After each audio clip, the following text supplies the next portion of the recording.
Hi, good evening, everybody. Hope I'm audible.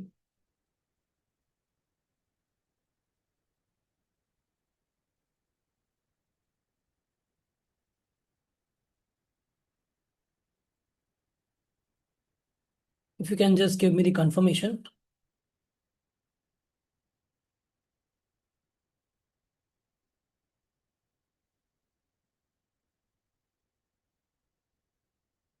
Okay.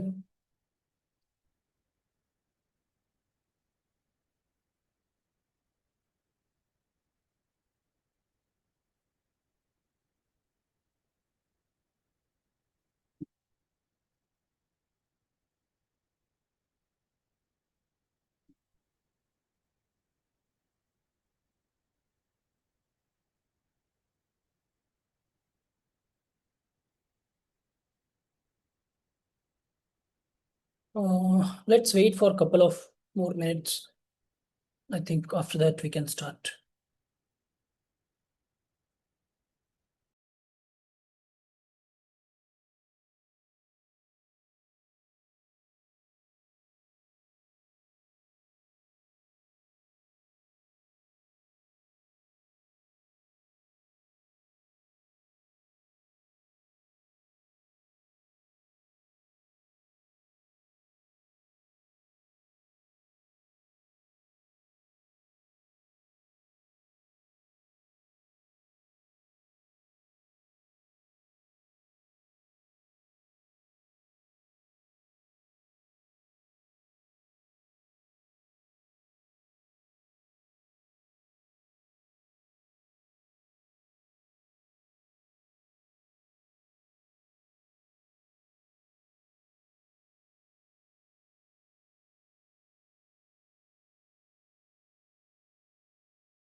All right. I think we have a couple of folks in the room, so hopefully we can start now.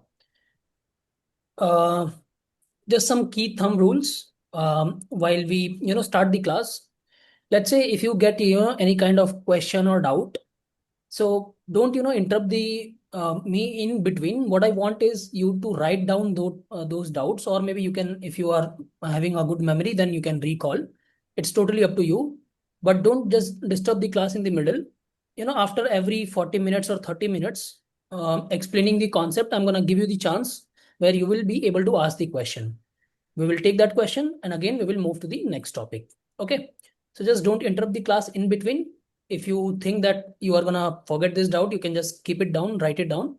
And then later on, when I say, do you guys have any question or concern? At that point of time, you can ask it. All right. So having said that, let me share my screen and just let me know if you are able to see my screen or not. Just please give me the confirmation. Are you guys able to see my screen? Yes. Yes, it is visible. Okay, awesome. Thank you. All right. Okay.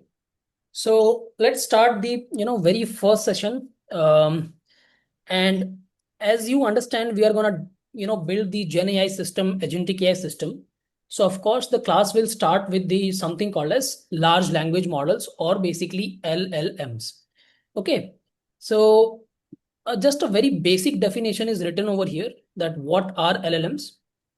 So you can say a large language model is an advanced type of artificial intelligence that is trained on huge amounts of text data to understand, generate, and predict human language. Now, I know this is a very vague definition. You can say you might have taken it from the internet, but what does that make sense, right? So, so what we are gonna do once today I will finish this class.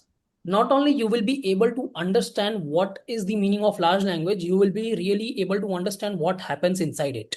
But for now, this is what the definition of large language model. Let's proceed. In another words, I can say large language models, or LLMs, are nothing but just a next word predictor tool for us. What does that mean? So let's say, you give a lot of input to your large language model, and at one given point of time, it will just give you next word prediction for that. Let me show you, or you might have experienced this. So for example, if you go to the chat GPT or any other tool, okay, let me just go to chat GPT right now.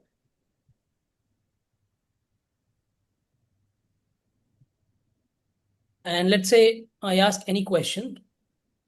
So I ask, hey, what's going on? And when I hit enter, you notice it is giving me the output, but you saw there was a cursor. So these words are appearing one by one by one. Okay. And these words are also called as tokens. Now, why these are called as tokens and what is the meaning of tokens? I'm going to explain you. So just wait for it. But these words are also called as tokens. And whenever you ask a question, all of these words or tokens appear one by one, meaning they, any large language model, it can be chat GPT or maybe Claude or whatever LLM you are aware of it, all of them produces the words or tokens one token at a time for your given pair of input. And that's why hence this definition says, let's go back to the definition.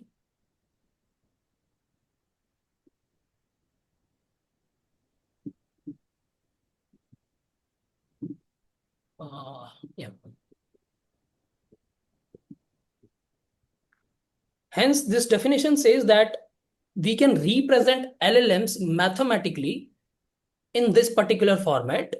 So what this says, LLMs are nothing but it's just a probability engine which take bunch of sequence data into the input, and it only just gives you the probability of best next word for you at one given point of time. Okay.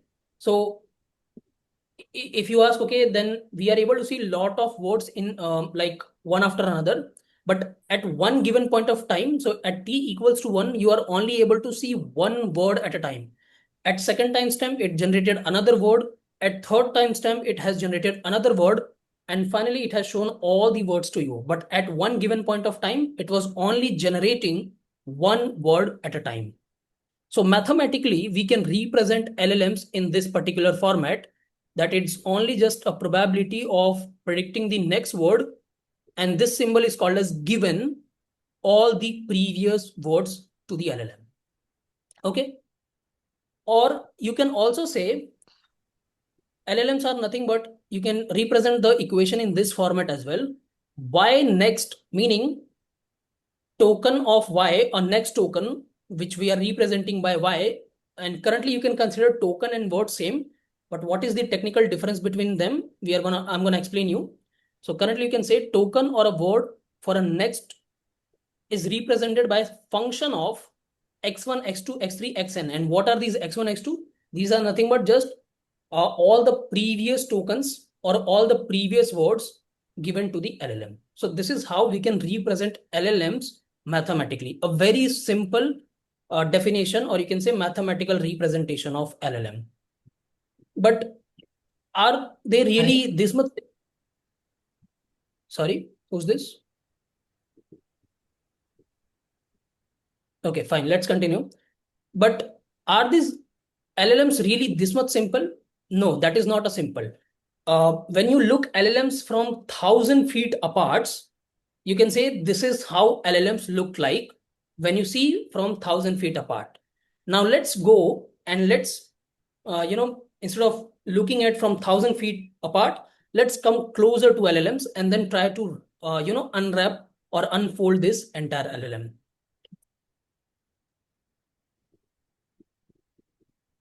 Now, before we go ahead and understand what is LLMs are actually, so as you know, the full form of LLMs are large language models. So basically, it has one term called as model. Okay. So let's first try to understand what is model.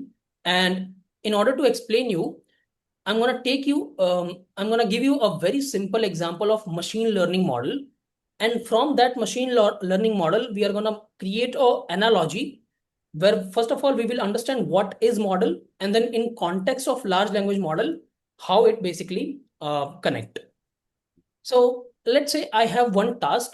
What I have to do is basically I have like this number of hours of studied, like 1 hour, 2 hour, 3 hour, and in maybe one exam how much students are scoring. So for example, if student is learning for only 1 hour, he or she is scoring 10 marks.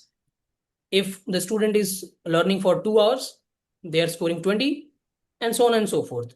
Now, this is a very simple data. Your data can be, as complex as predicting the maybe market stock price or anything. So, for example, let's say you can take an example of given lot of parameters, for example, market sentiment, or maybe the current price of the stock, 52 high or low of your particular stock, and then maybe p ratio of that stock. Let's take another parameter, maybe you can say alpha and beta value of the stock. Given all of this parameter, you just have to do one thing. You just have to predict what is going to be the future price of that particular stock. That is also comes under the similar kind of situation. But here what we have done, we have taken only one particular variable, which is hours of study.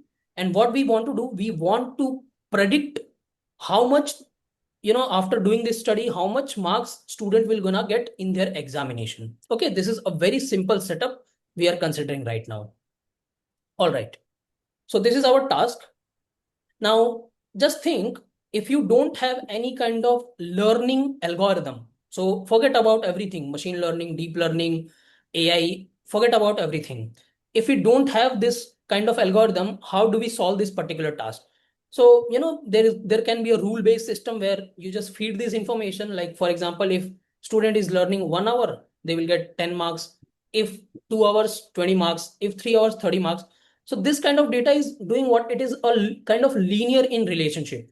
But in real world, this is not a very simple case, right? In the real world, your data will not only have a linear relationship. It can go like anywhere. For example, if the stock price example which I have given to you, it can have various factors which is going to affect the stock price, right? So it is not going to be a very straightforward linear relationship. So over there, you can't simply apply a rule-based system or rule-based algorithm and you will be able to find something, right? And hence, some smartness is required. And one of the smartness algorithm is called as simple linear regression. Now, simple linear regression is a type of machine learning algorithm which works on a one particular variable. That's why we have considered one variable. Okay. Now the aim is not to go much deep into the machine learning because that's not the agenda over here. But I'm taking this example so that I will make an analogy from this to large language model. Okay, so let's go forward. Now, simple linear regression is having one particular equation and it is represented by this equation called as y equals to mx plus c. Now let's understand what is this equation. So x is nothing but your input, or you can say input data for this particular algorithm. In our case, you see what is the input variable we have? Number of hours of studies, right? So that's why I have written x is going to be input, which is nothing but hours studied. What is y? Y is nothing but our final marks, or you can say the prediction which model is gonna do. So that's why y is nothing but final answer or marks. Now, what are these m and c? So these are called as parameters. Okay, listen me very carefully. These are called as parameters. And when we train any kind of AI or any kind of, you can say, model, these parameters will be learned by the machine learning algorithm based upon the data. Now let's consider this for a moment. Let's say you already know what is the value of m and c. And by the way, this equation y equals to mx plus c, it's an equation of a line. Okay, if you can recall from your 10th standard or basic mathematics class, you will be able to realize this is an equation of line where m is what? It's a slope. And what is c? C is nothing but a y-intercept, right? Now, let's say for a moment, if you already have this slope of the line known to you, for example, you can take 4, 5, 3, any kind of slope. And let's say you also know the c, which is intercept, y-intercept. If you already know these two parameters, don't you think uh, for any kind of given input, so for example, if 4 will come over here in this equation, you will just go at the at a place of x, you will put 4. You already know m and c, and you will be able to calculate y, right? This is what the simple you can say equation of the line is. If you know the m and c parameter for a given any kind of input x, we will be able to derive the value of y. But in machine learning algorithm, we don't know the value of m and c beforehand. And that is what the smartness of the algorithm is. Algorithm has to find it out the optimal value of m and c, these two parameters. And how does it find it? We are going to discuss it. But once it is able to find it out the m and c value, the model is what? It just becomes a equation. Hence, all the AI models you see in the history, those are nothing but mathematical models. So even though we call it as generally a model like large language model, machine learning model, deep learning model, but behind the scene, all of them are mathematical model, not nothing more than that. Okay. And if it is a mathematical model, you can definitely represent those mathematical model by what? By an equation. So ultimately, what you are doing, if you are creating any kind of AI, behind the scene, you are just creating an equation. And this is a equation of what? This is a equation of a simple linear regression model, okay, which we are studying right now. All right. Now,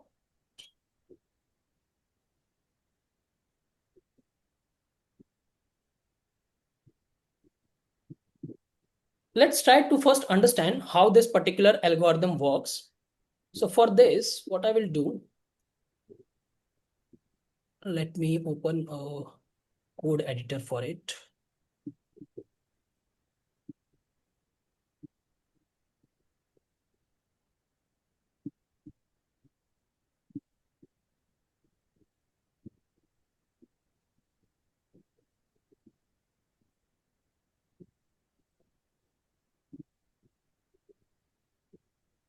And don't worry about this code. I'm going to explain you each and everything right now. So just give me a second.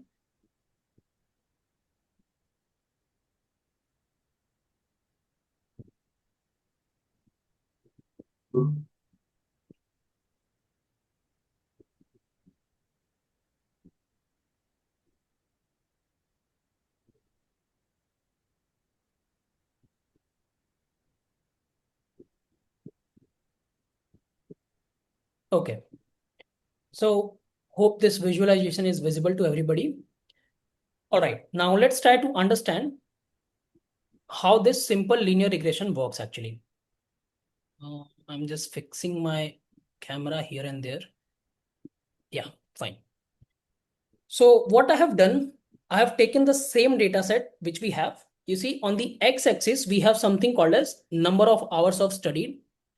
And on the y-axis, I have something called as marks. Okay.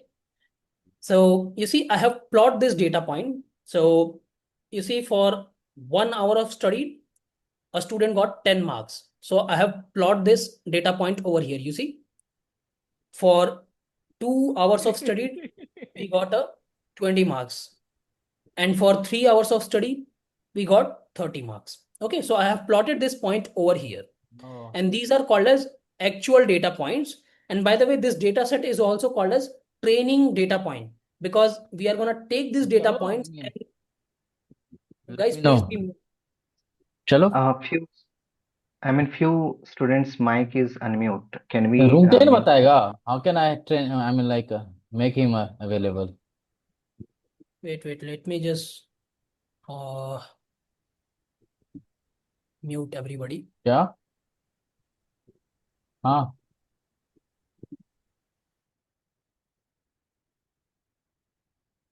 All right, that's good now. Let's come to the point. Yeah. So on the x-axis, I have plotted these data points. On y-axis, I have my marks, and these are my actual points I have plotted over here. Now, what simple linear regression algorithm says, since it's an equation of line, right? Y equals to mx plus c.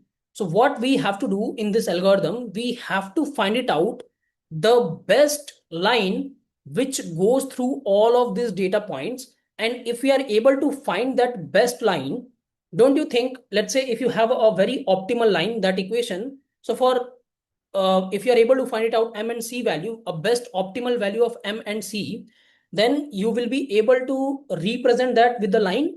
And then let's say if any value come into the future for x, you will be able to represent on the same line because that will become our model, right? For us, y equals to mx plus c. So once we will find it out m and c value, we will be able to draw a line, and whenever in the future a new data point will come, we will be able to plot that onto that. Okay. All right. Now you see below I have set the value of m and c, slope m and intercept c. Currently, currently both are set to 0. You see, currently both are set to 0. You see, m is 0 and c is also 0. Now let me change this parameter manually. We are still not going into the algorithm. What we are gonna do, we are gonna change this m value and c value manually, and we'll observe what will happen here. So just observe, okay, very carefully. So let's say I'm gonna change the value of m. I'm gonna increase it. You see, as soon as I'm increasing this line, the purple line, you see this is also coming on top. You see, I just change it.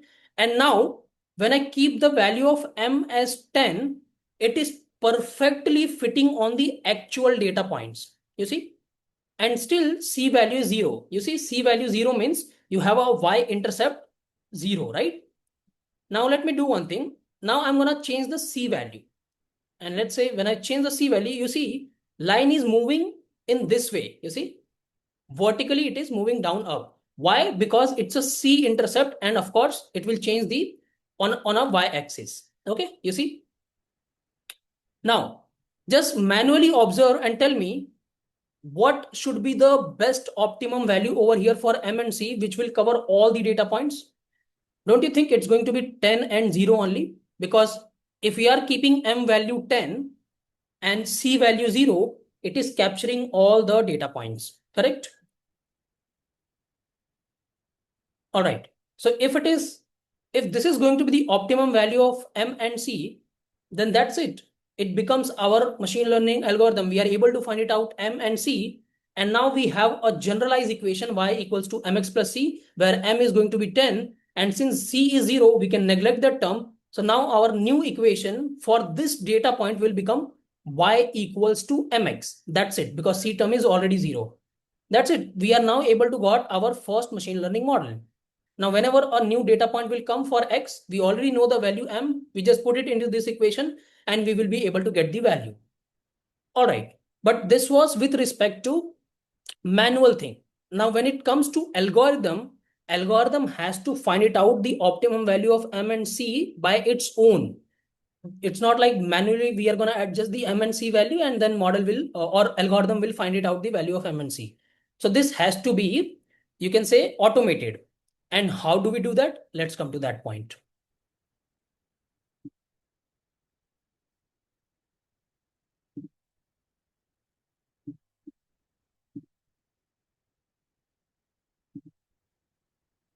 All right.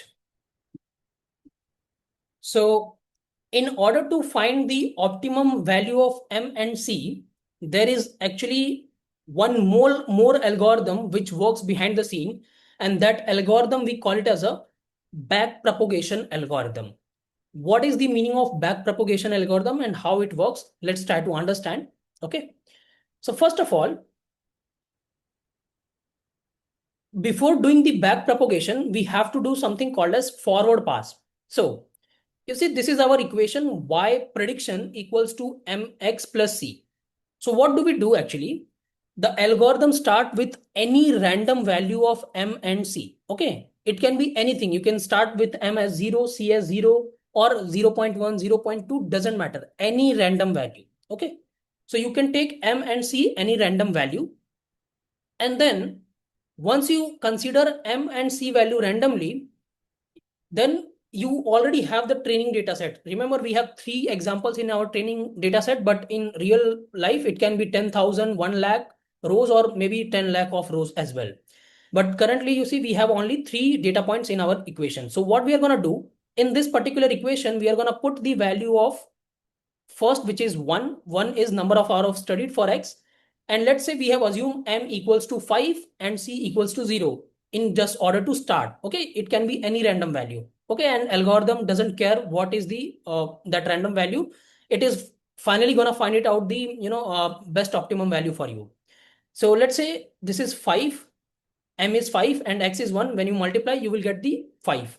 So what will become y prediction? It will become 5. But initially, what was the value we had? We have for 1 hour of study, the actual marks was 10. But our model is saying when we started with m equals to 5, we are getting y prediction value as 5. Okay, so this step is called as forward pass. Now, once we get the calculation for one row, similarly, we do the calculation for all the rows in our data. For example, in our data, we have only 3 rows. So we will calculate y prediction for all of those rows. And once we have it, we are going to calculate something called as loss. Okay, LOSS, loss. How do we do that? So loss is calculated by this particular formula, summation of y. This y is called as actual value of y. So for example, for 1 marks, we have the, for 1 hour of study, what was the actual marks? Actual marks was 10. So this is y. And y prediction means what machine has predicted to us. So y prediction will become 5 over here. And we will do this for all of the data points. That's why it is called as summation.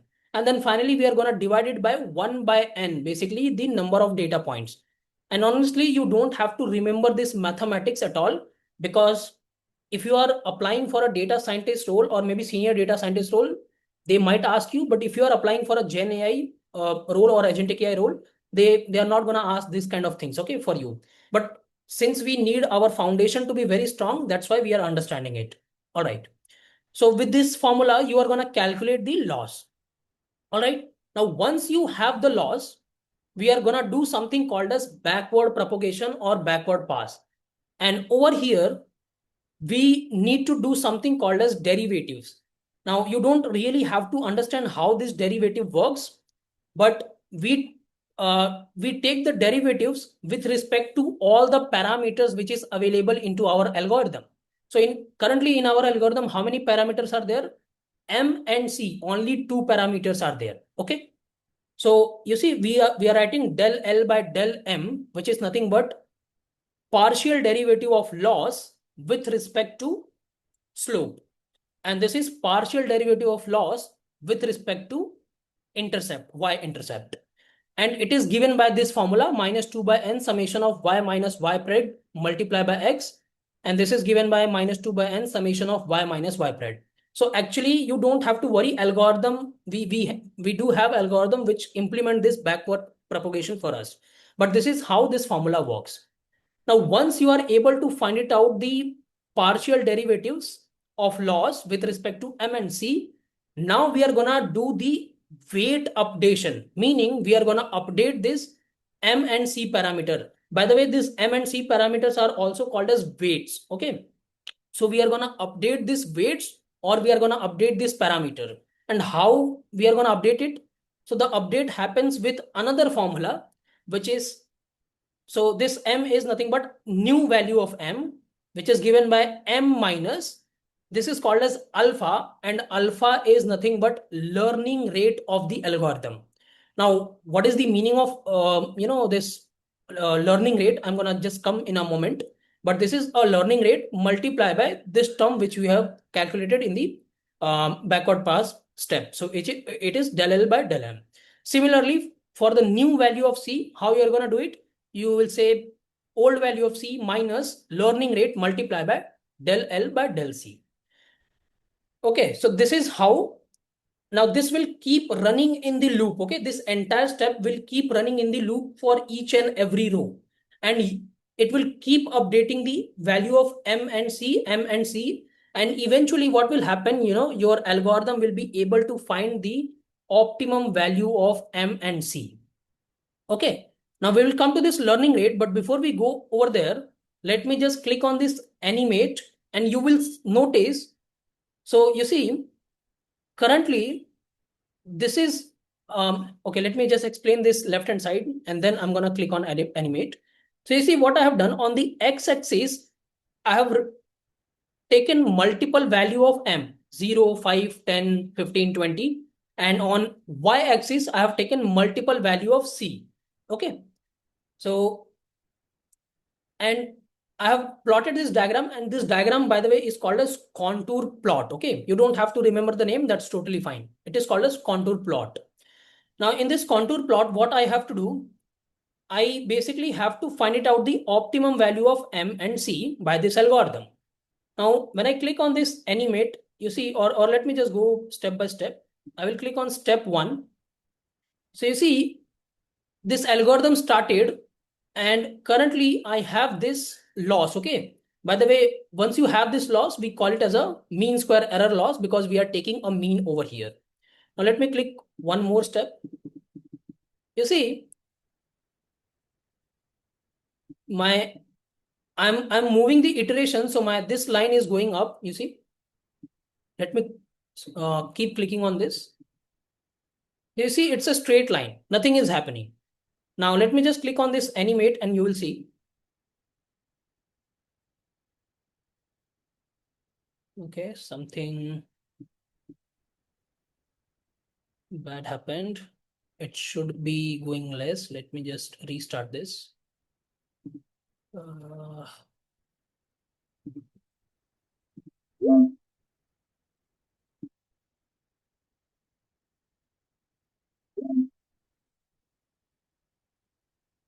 Okay.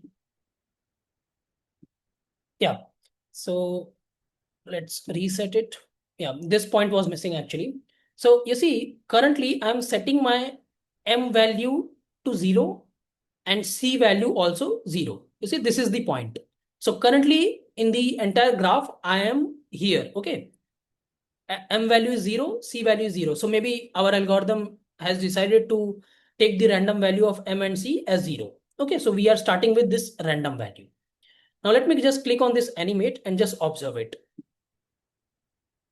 You see, as soon as I click on animate, my M and C value is now going over here, and you see slowly it is trying to come to this point, which is the optimum value of M and C. You see, best fit M equals to 10 and C equals to 0. So it is trying to come over here, and at the right hand side, now let me just restart and animate once again, and just pay attention to the right hand side.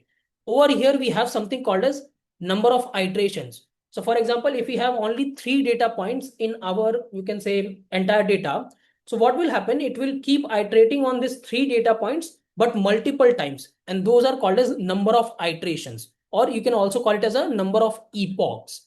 Okay. So let me click once again, animate, and you just pay attention over here. You see, I started with some big loss, and then this loss is reducing, and then finally it is a flat line. You see, it is not reducing, or you can say it is reducing but very low. You see, loss is 0.26, 0.2, 0.18, 0.17. And finally, it stopped after 200 epochs because I have given the range of 200 only. So I have stopped my training after 200 epochs or after 200 iteration. And after 200, my point was able to reach over here, you see, and over here you see it is very near to 10, but not the actual 10, it is near about 9, but of course C value is 0, okay, or maybe 0.2, something like that. So this is how, this great, you can say, back propagation algorithm. By the way, this entire forward pass, back propagation, and weight update, this entire algorithm combined, we call it as a gradient descent algorithm. Okay, the name I have given you above. This part, backward pass, is called as back propagation. And when we combine all of this, forward pass, backward pass, and weight update, it is called as gradient descent algorithm. So with this algorithm, we are able to find it out the optimum value of M and C. And once we have it, that's it. We are done. We have trained our model.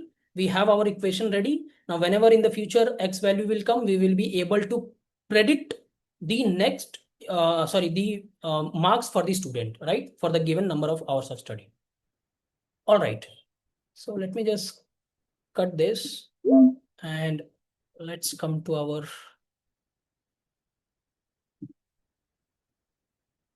slide.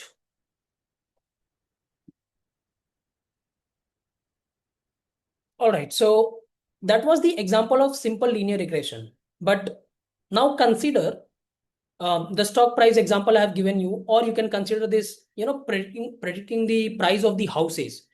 So in this kind of real world scenarios, you will not have only one parameter or two parameter. You might end up having maybe 50 parameters, 10 parameters, 30 parameters, right?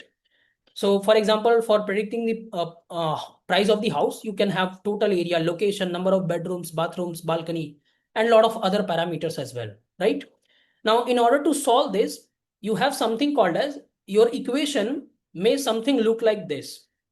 Okay, it will not look a very simple equation, y equal to mx plus c, but it may look like this: m1 x1 plus m2 x2 plus m3 x3 dot dot dot plus c.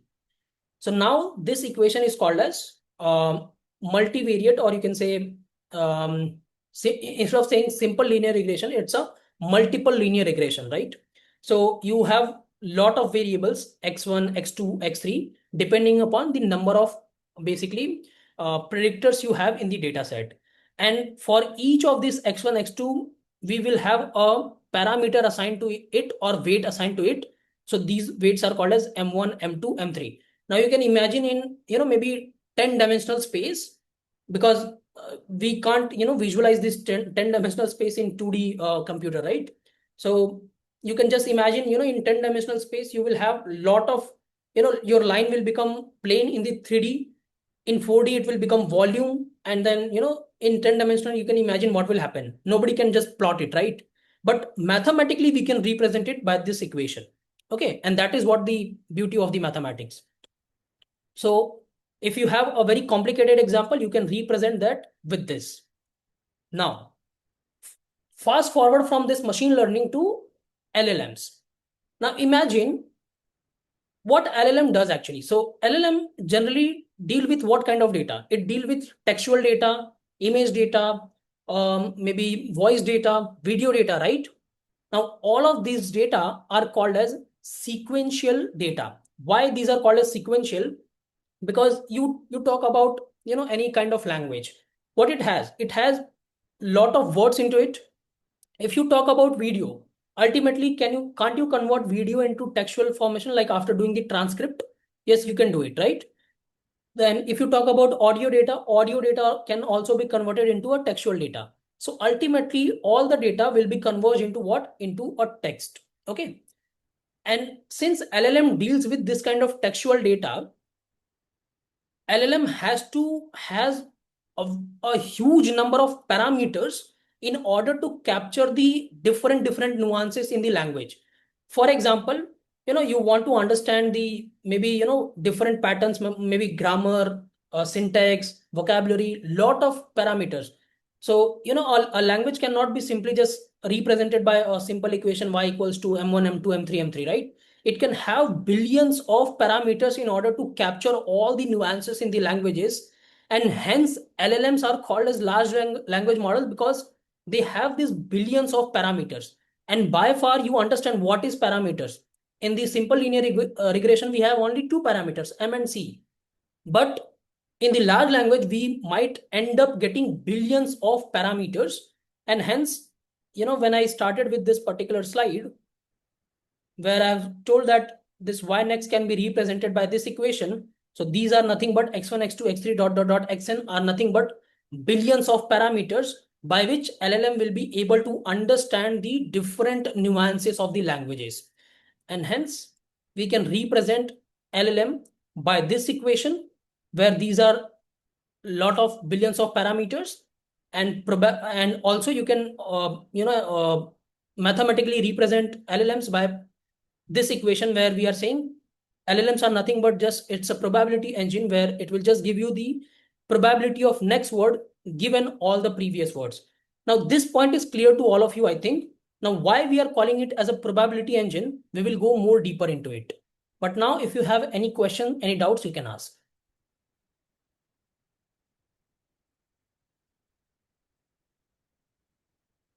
Till here, anybody, any question? Yes, Rishabh, you can call. Yeah, please go ahead. So Sachin, we can derive M and C basically two ways, right? Means one is through the conventional way of calculating by the formula for each data point, or we can calculate it through the gradient descent method, isn't it? Now imagine if you have 1 lakh row. Do you do the calculation for 1 lakh row? Just give me a 1 minute, guys. Okay, I'll come. Where is on the row? Just give me a moment.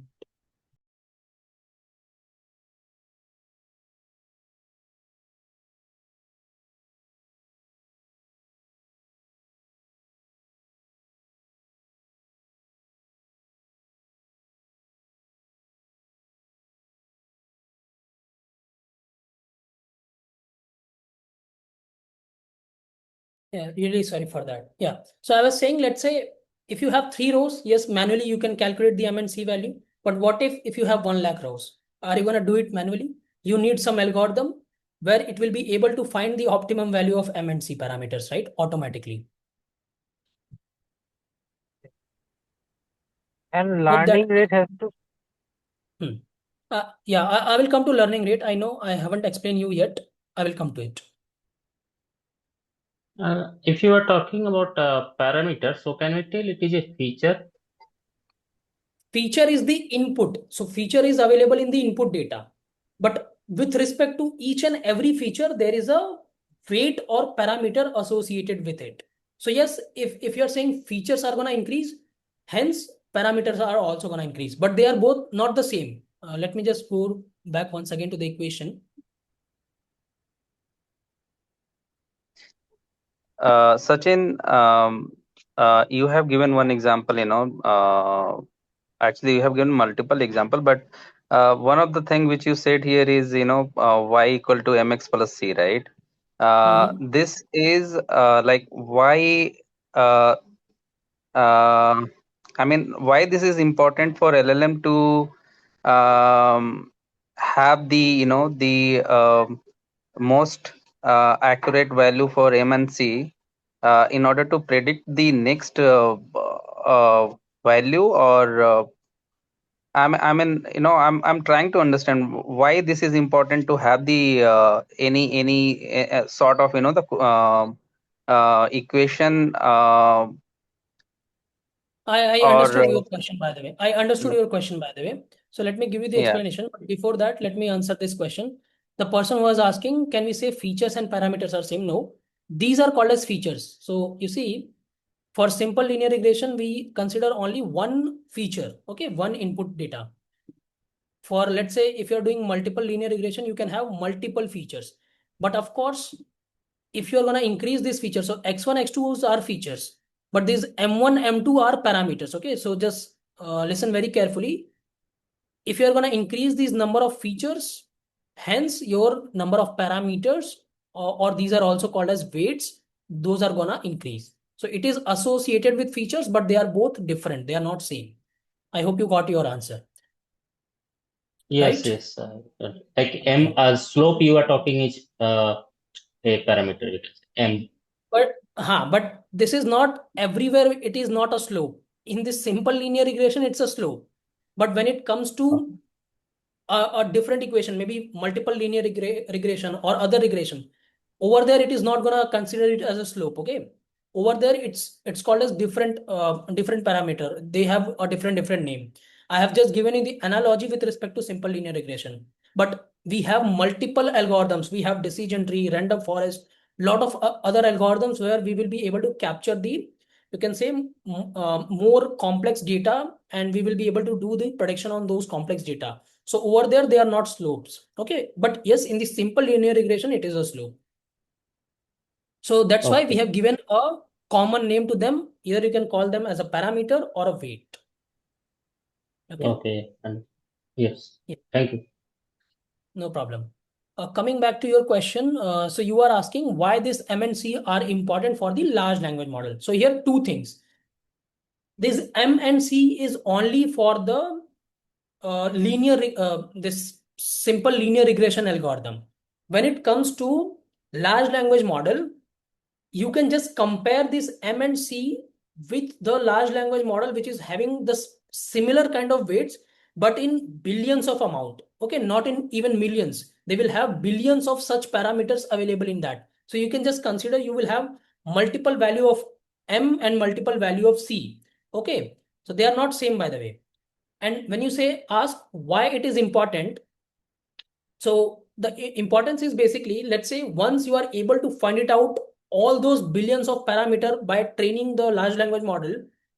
So don't you think once all of those parameters is available to you, you will be able to represent that entire LLM in a one mathematical equation.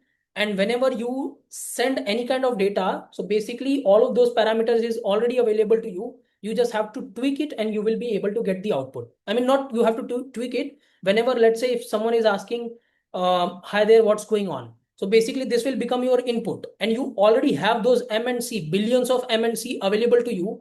You just have to do the matrix multiplication and you will be able to get the output. And that's why these parameters are important for the LLM. Now, coming back to this point, this equation, probability of next word prediction given all the previous words, I still not have explained you a lot because we have to cover this point. But this equation by far should be clear for all of us.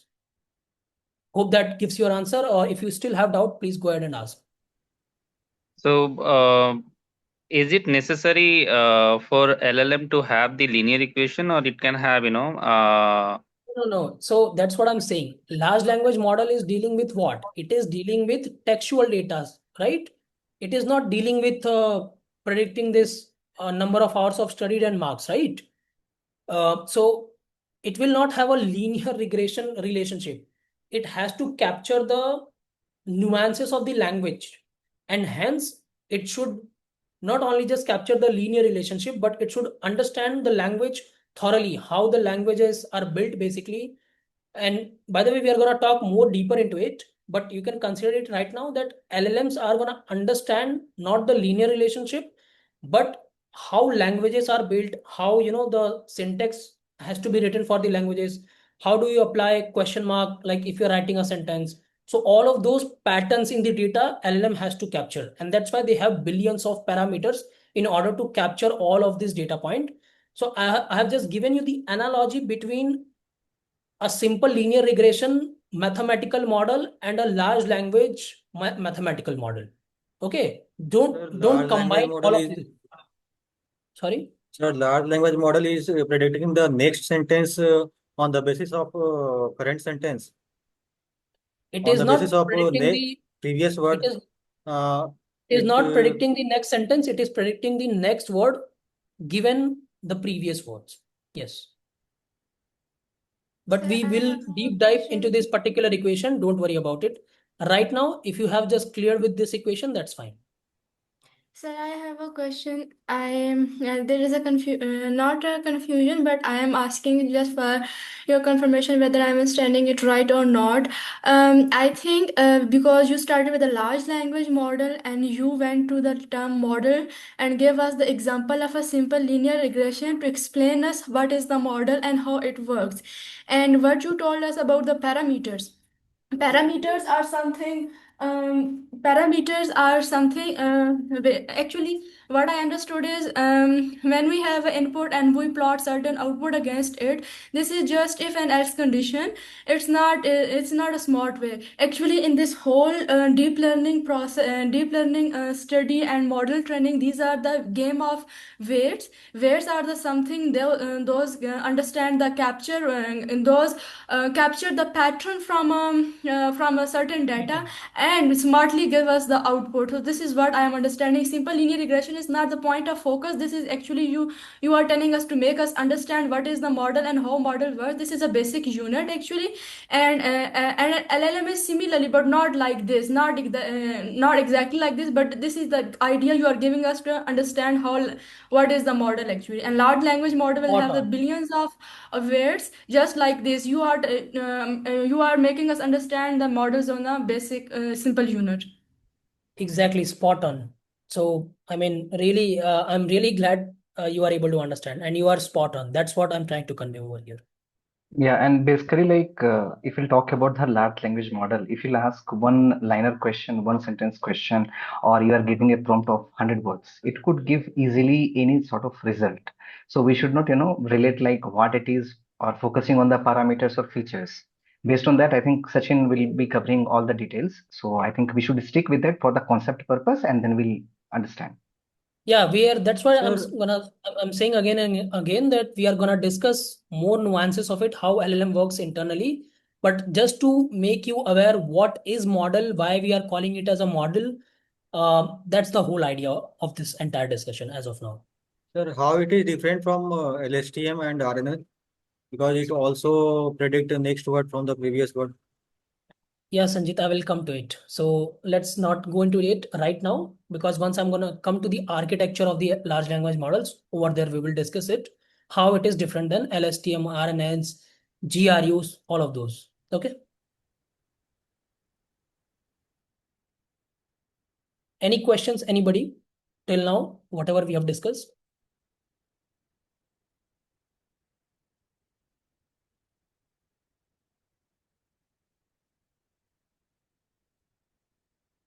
Yeah, Vikas, you are right. Correct.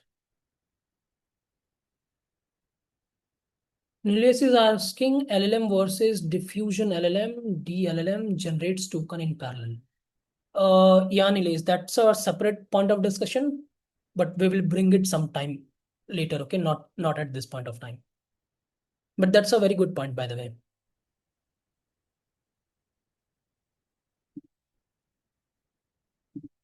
Okay.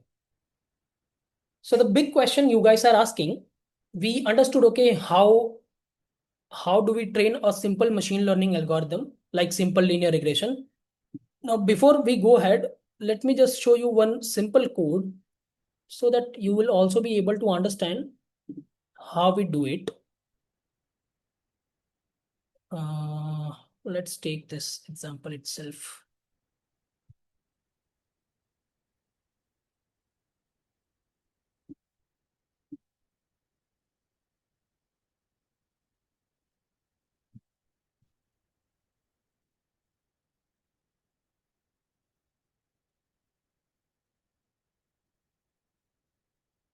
So this is called as Google Colab, okay, where you can run your Python code. Those who are already aware, it is great.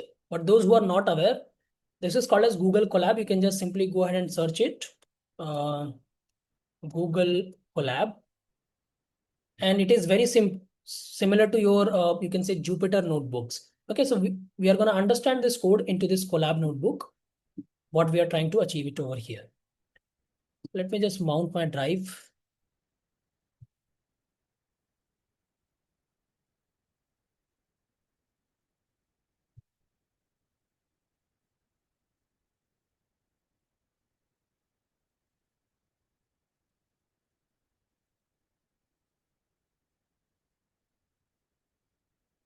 Okay.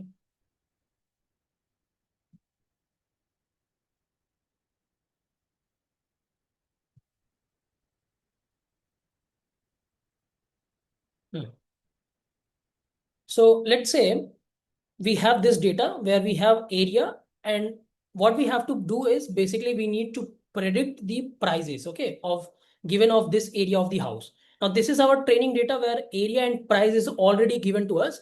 So this you can consider it as a training data. And right now we are just considering 5 example. It can be millions of rows or billions of rows as well. Okay, so currently we are just considering we have only 5 rows. Now let's forget all of this and let's come over here. Now there is this library called as sklearn, scikit-learn, and this library does all the heavy lifting for us. So basically, if you want to train a machine learning model, if you do any kind of analysis on top of that, this sklearn or scikit-learn library does all the heavy lifting. So what I'm doing it over here, I'm importing this library, okay, sklearn. And by the way, since I'm using this Google Colab notebook, I don't have to install it into my system. Okay, and trust me, you don't have to, you don't have to understand this code in a very great detail, because as a, once again, I'm saying as a Gen AI engineer or agentic AI engineer, you are very like unlikely that you will be dealing with this kind of data, but having the knowledge of this will definitely give you the strong foundation. Okay. Now, what I'm doing over here, I'm importing the pandas and NumPy and importing the sklearn library. And there is one more library, matplotlib. I hope you are already aware of it. In order to do the plotting, we are importing it. Okay. So let me run it. Okay. And now I'm loading my data into a pandas data frame. So you see, I have the area and price. Now, with the help of matplotlib, I have plotted this data. So you see, this is my area and this is my price. And I have these 5 bullet points. You see, it is shown over here. Now what I'm going to do, I'm going to create my training pairs. So you see, if from my original data frame, I'm dropping this price column. Okay. So what I will left with, I will only left with area column. So let me run this, and in the new df, now I have the area.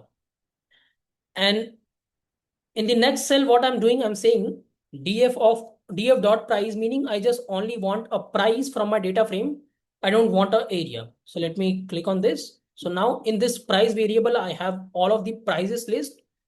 And in this new df, I have the area as a data frame. Okay. Now you see, from sklearn, I have already imported this called as a linear model. And this linear model is already having this simple linear regression implemented. We don't have to write the code for it. It has all this back propagation, and all of those things which we have talked about. Everything is already available inside this. So you don't have to write the code for it. All right, now let's come down. So you see what I'm doing over here. I'm saying linear model. And from linear model, I'm calling one class called as linear regression, so that I will be able to apply a linear regression on my data. And what I'm doing, I'm creating an object of this linear regression class. I'm calling it as a reg. If you want to call it any name, you can give it. Since it's a variable or object, you can give any name. And then what I'm doing over here, I'm saying reg.fit. Now, when I call this function, it's a function.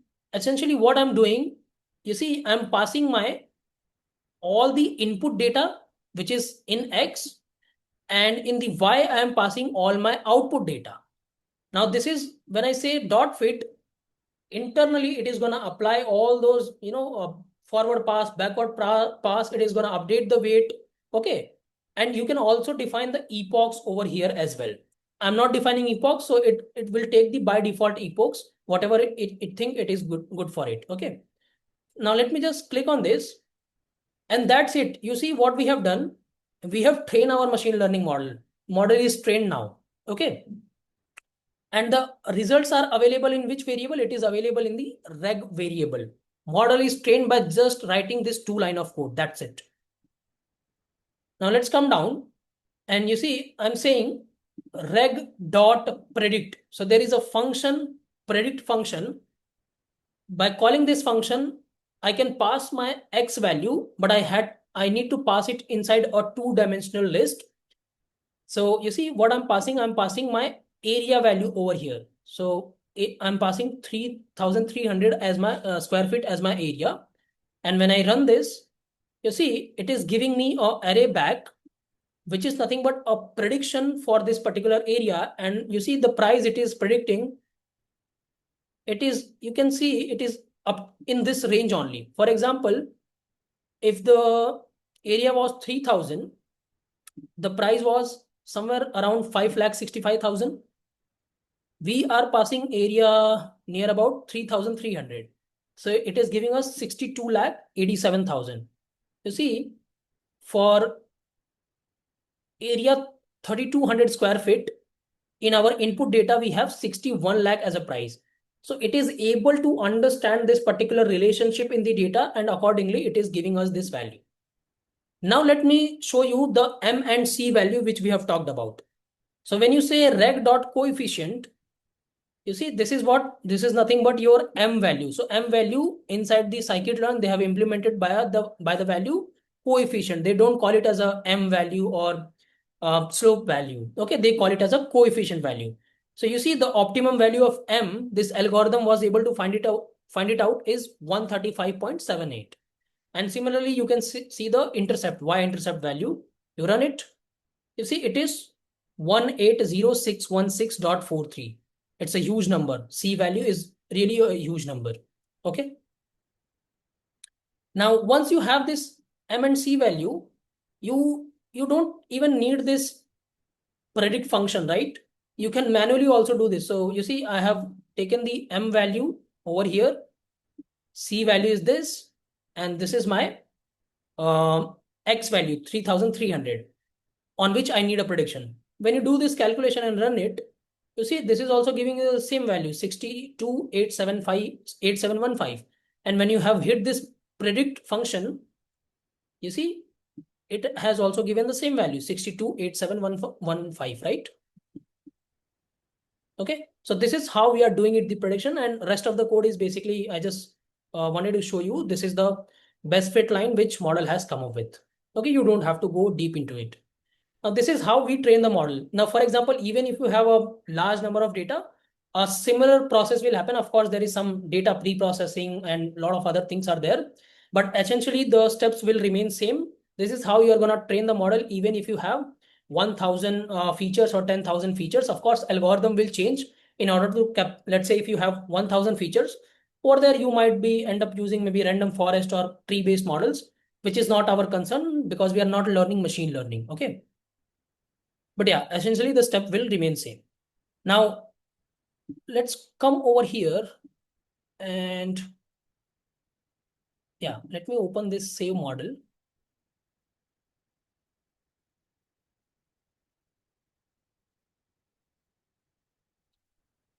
So you see, I have written the same code over here, but with this particular line of code. So there is library in Python called as pickle, Pickle, or there is another library also called as joblib. Now, what are these two libraries? So with the help of these two libraries, you will be able to serialize your models into a binary files. What do I mean by that? So you see, you have y equal to mx plus c. This is an equation, but this equation need to be stored as a file. Why as a file? Because you take any example of, let's say, machine learning algorithm or deep learning algorithm or even LLMs. you will see that at the end, these large language models are nothing but what? They are just a file, okay? But since they are so much large, maybe 10 GB or 20 GB, you won't be running directly from your local machine. But let me just show you, there are some open source models as well. For example, you have Llama, or let me just show you Tiny Llama. Tiny Llama Hugging Face.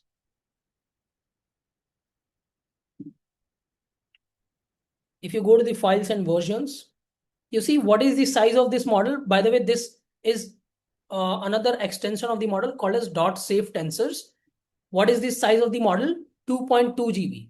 And this is also a kind of, you can say, it's not a large language model, it's a small language model because it has a little less parameters, not a billions of parameter, but it has millions of parameter yet. Okay, so that's why these are called as small language model. Now we have this 2.2 GB of file. So ultimately, model is what? Once you have that equation ready with you, you need to store that equation into a binary format. Okay. So when it comes to machine learning, when it comes to machine learning, in order to save these models into a file, there are two libraries called as pickle or joblib. So you see, with the help of this pickle library, I am saving my model into a pickle file. And then what I'm doing, I'm loading that same model. And once I load that model, I will be able to call the same API or same function like this predict function, and it will be able to do the prediction. Okay, same is happening with this joblib. Now, when you save these models, so when you save the model with joblib, it will have the extension of .joblib. And if you save the model with pickle, it will have the extension of .pickle. And you see, when I hover my mouse, it says it's a binary file. You see, this is also a binary file. And what is the binary file? Binary file means it is it is encoded in a 0-1 format. And if you have to load this model once again back into your RAM system or in your computer, it has to be loaded through the same library because it also helps us to deserialize that same model into that particular equation.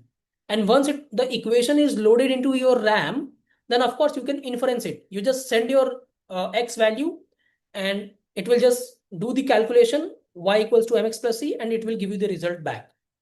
On a very similar basis, you see, once the large language models are trained, even if they have 20 GB, 30 GB, or maybe 1 terabyte of model, ultimately they are going to be stored in a one single file or maybe shards of file, because there is concept of sharding as well.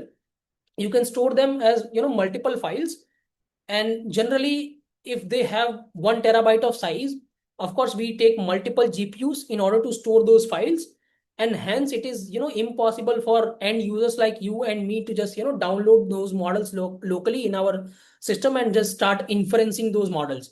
Since these models, you see, when I train these models, you can see the size 592 bytes, 512 bytes, right? You can go load the models like of MBs and GBs, but you can't load the model which is having a terabyte of space, right? Because in order to load that into your RAM needs to support those kind of big models. And that's the restriction. You can't load it directly and inference it over here. Let's say, so there is one concept. Let me just explain you that concept as well. There is something called as 1-bit LLM. Anybody have heard about it over here? 1-bit LLM, anybody? Yes, no? Okay, no. No, sir. Fine. Yeah, so what this 1-bit LLM does actually, so currently, let's say if you have the billions of parameters, so one parameter means one weight is represented by a 32-bit floating number. Now, you should have a basic computer science knowledge that how numbers are stored into the computer memory. They are stored in a bits format, right? Bits or bytes format. Ultimately, their bytes are also be converted into a bits only. 8 byte is called as 1 bit.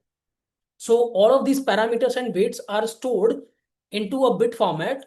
And what this 1-bit LLM does actually, so it takes your 32-bit floating number and it convert it into a 1 bit. So in order to store one parameter, you don't require a 32 bit floating number, a big number. You only require 1 bit. Now imagine, let's say if you have a 1 GB of big model, and if you apply a 1 bit technique on that, and let's say if you have thousands of or 1000 parameter. So let me just do a quick calculation over here. Let's say we have 1000 parameters in that model, just for simplicity. Generally they have millions and billions, but we are just considering 1000 parameters. Now 1000 parameter are stored in 32-bit floating point. So it is going to be 32,000 bit it is gonna occupy, right? But if you just use the 1 bit, so over here it will just be multiplied by 1. So you see there is a very huge size reduction. Earlier, if you were taking maybe 3.2 MB, now you are just taking a 1 MB in order to store that entire model.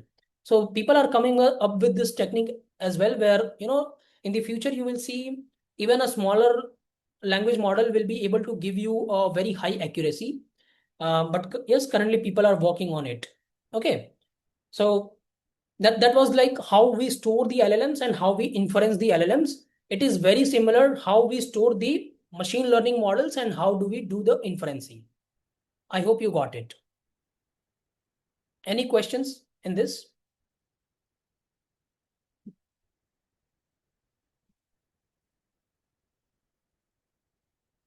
Anybody? Any question? Yeah, quantization is another technique, by the way.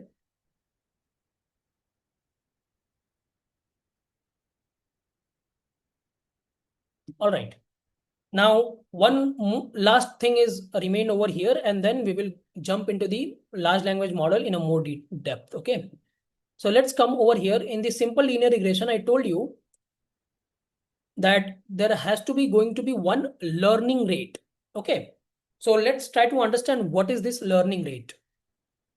So you see, my initial M and C value is over here. And when I started, training my model. So when I click on this animate, you will notice what I have set. I have set my learning rate as 0.025. And you see what happened when I click on animate, this point will, move very fast first, and then it will start slowing down. So let me just click on animate. You see, initially it moved very fast, and then it is going very slow. You see, so learning rate is basically the rate on which you want to move. Okay, that is what defined by this learning rate, and you can keep the learning rate between 0 to 1. If you keep the learning rate very close to 1, so you will be move very fast, but it is very likely that since you are moving so much fast, you will surpass this point as well, because you see how these weights are getting updated, M and C.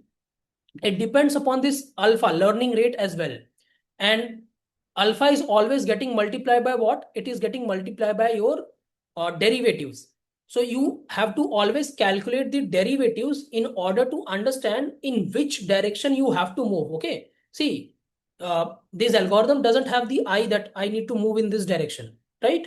How they move? Based upon this derivatives. So if the derivatives are coming negative, they will move in this direction. If derivatives are coming positive, they will move in another direction, because they have to always maintain this particular formula. Correct? So if you keep the learning rate very high, it is very likely that you will surpass this point and you might not be able to achieve the best fit line. That's why it is recommended to have a appropriate learning rate. Usually people start with very slow learning rate, and if they think, okay, algorithm is not moving very fast, it is taking too much time, so they slowly increase the learning rate. They never do it gradually. And by the way, this learning rate is also available in the large language models also. Okay, we are going to touch upon that. So I hope what is learning rate is clear to you now.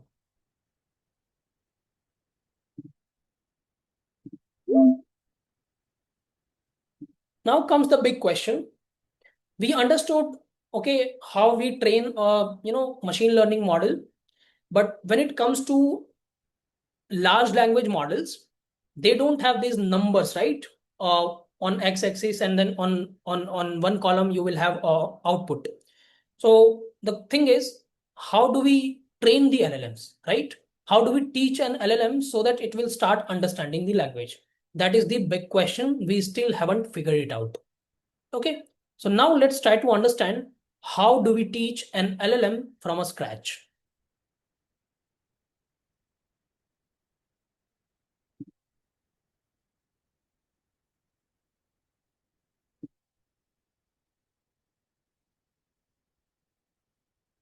Okay.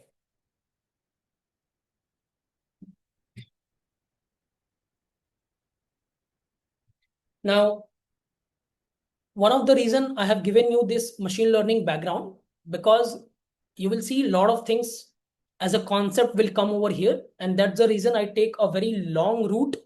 I could have started this, at the very first, but you might end up, maybe understanding nothing, or maybe understand the partial things.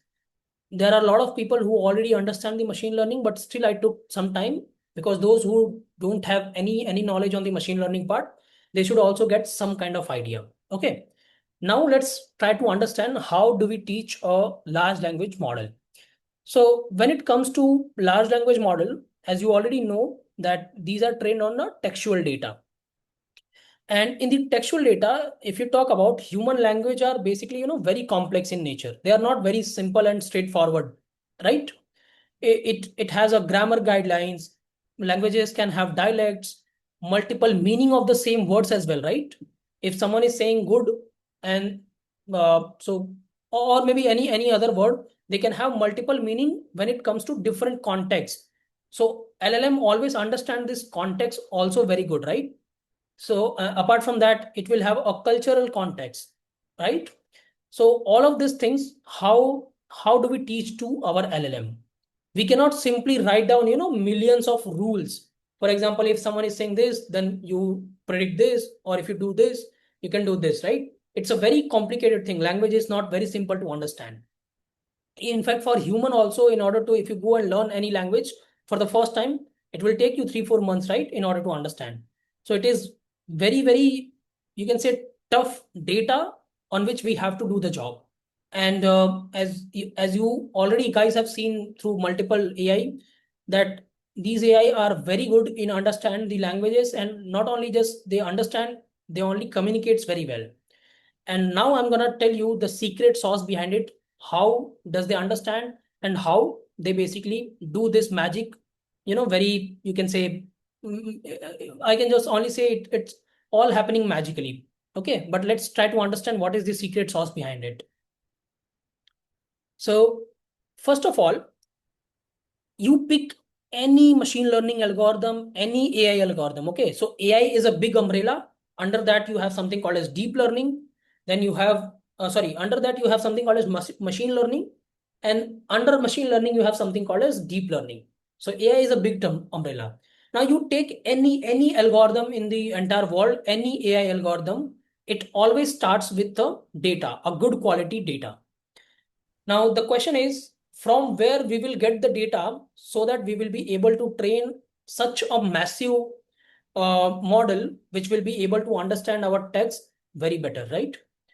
So when researcher ask this question, they have an obvious answer, which is internet, right? Internet is the biggest world, you can say, textbook in the entire world. So I'm gonna tell you this entire story with respect to GPT-3. And why GPT-3, if you ask me specifically? Because if you understand how GPT-2 or GPT-3 is trained, the story will go very same for all the, you can say, large language models which are trained on. Okay, so we are considering GPT-3.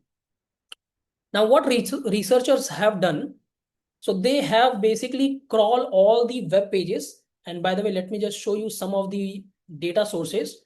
So there is something called as this common crawl data set.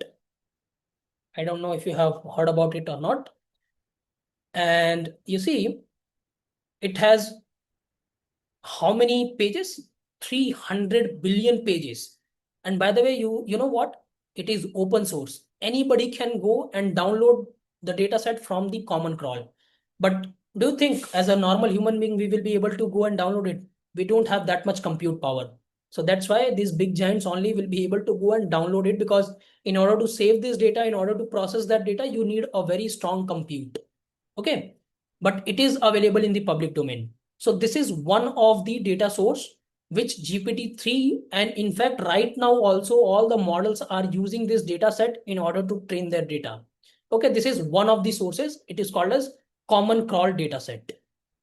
Then there is one more data set. Let me just tell you that.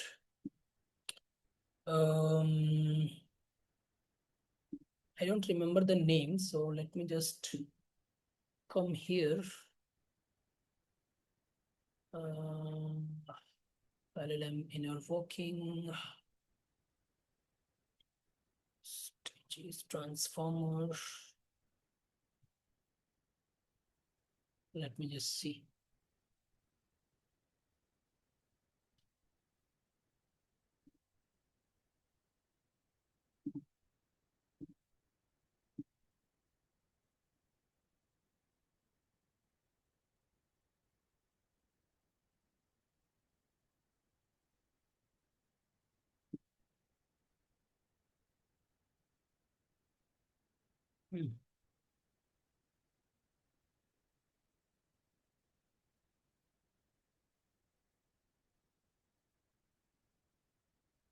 Where is that data source? Just give me a second, guys. Okay, I'm searching one PPT where all of these data sets are mentioned. Let's see if it is here or not.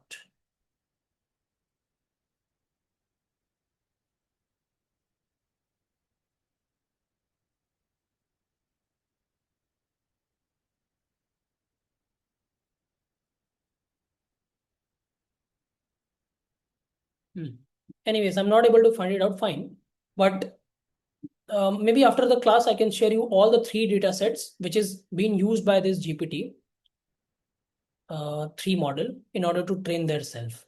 Now let's come over here. Maybe I have written somewhere over here also. Okay, it's not there. Fine. So, but yeah, common crawl is one of the data set they have used. Apart from that, they have used also 2 more data set. And then, one Reddit is also one of them, because in the Reddit we have also some good quality data. So they have used the Reddit also as their source. But fine. So in order to grab their data, basically they have, used 3 trillion words in order to train this GPT-3 model. Okay, near about 3 trillion words. Okay, these are not parameters. Remember it. Parameter is different thing. Words is different thing. So they have used how much words in order to train their model? They have used 3 trillion different words. Lalit Mohan, may I know why you are doing this?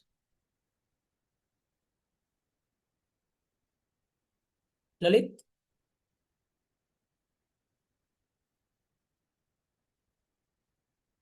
Please don't do this, okay? We used to do this in maybe grade 7 or 8. We are mature enough to not do this, all of these things. Okay. Please don't do any kind of annotation. It basically taking my time. It is like diverting me for taking the lectures, and also it is wasting the time of other candidates. And due to one person, it should not happen for other candidates. Okay, so please be aware. Fine. Let me just clear this quickly.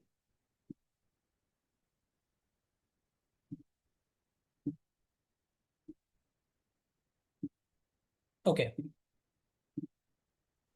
Now, 3 trillion words means is it tokens? no. Right now, yes, you can consider 3 trillion words are similar to 300 trillion tokens, but there is a difference between tokens and words. I will come to it. Okay, but right now you can just consider it. That's fine. Okay. Yeah. Okay. Yeah.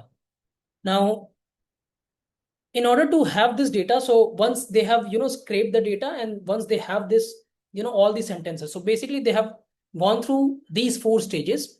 They have crawled the web, and once they crawl the entire web, they need to of course perform the cleaning as well, because you see, when you do the web crawling, you will have a lot of HTML tags, duplicates, gibberish words, so you have to remove all of those things, and you need a clean sentences out of this entire data set, right? So they have done the cleaning and filtering operation. After that, they have done the splitting those clean sentences into words. So finally, they have this 3 trillion, around 3 trillion words. And then they have something called as this auto label. Now, in a moment, we are going to understand what is this auto label.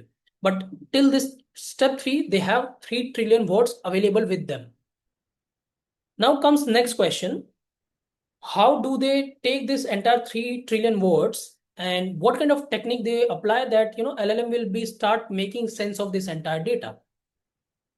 So as we have learned in the, our machine learning algorithm, on one column you have the input and on another column you have something called as output. And by the way, this approach is called as supervised machine learning approach. So they are going to take the same kind of approach. The researchers, what they have done, they have taken this entire data set and then they have finally applied this fourth step, which is happened by one algorithm, and that algorithm is called as, let me just show you, CLM algorithm, causal language modeling algorithm. Now what happens in this algorithm? So let me just give you one example. For example, let's say if this is your sentence, the capital of France is, and then you have underscore. Okay. And if you know the answer, you just have to fill it. Now, on this analogy, what they have done, they have started preparing their data. Now, the data, what they are preparing is basically going to look something like this. So in this CLM algorithm, they will take first sentence. Let's say this is your sentence. This is your sentence. The cat sat on the mat. Okay, let's say this is your sentence. So they have one sentence. Now they split this entire sentence into words. Okay, so now you have the sentence broken down into the words. And by the way, this step is called as tokenization. Okay, remember this, tokenization. Now you might ask, okay, does the tokenization happen on this white space basis? I mean, if you have a sentence, you just have to break it down word by word. So I would say no, it is just a simple representation of tokenization I'm showing you over here, but there is a whole algorithm behind it, how tokenization happens. Now let's come over here and try to understand GPT-3 uses which kind of tokenization. Lalit Mohan, again and again, I have to say it to you. Please don't do this. Otherwise, I will kick out from the class. Okay? And that's a final warning. All right. Now, I was talking about tokenization. Now, when it comes to tokenization, so there is one very famous algorithm called as byte pair algorithm, okay, or byte pair tokenization. Now, this is what byte pair encoding technique is used for GPT-3 in order to do the tokenization. Now, what is the difference between normal tokenization and byte pair tokenization? We don't have to go really deep into it, but let me show you how does it look like. Okay, so I'll say it, tokenizer playground looking face. Let's come over here. Okay, so I'm gonna write some words on front of you. Let's say, hi there, what's going on? You see, I have written this sentence, and currently which particular model is used. So currently we are using GPT-4 or GPT 3.5 Turbo or text embedding ADA 002. You might have heard about these models, you might not have. That's totally fine. But all of these models, you see, the way they tokenize this entire sentence in this way. So you see how many tokens we have? 6 tokens. If you just count the words, how many words we have? 1, 2, 3, 4, 5. So why we are getting 6 tokens?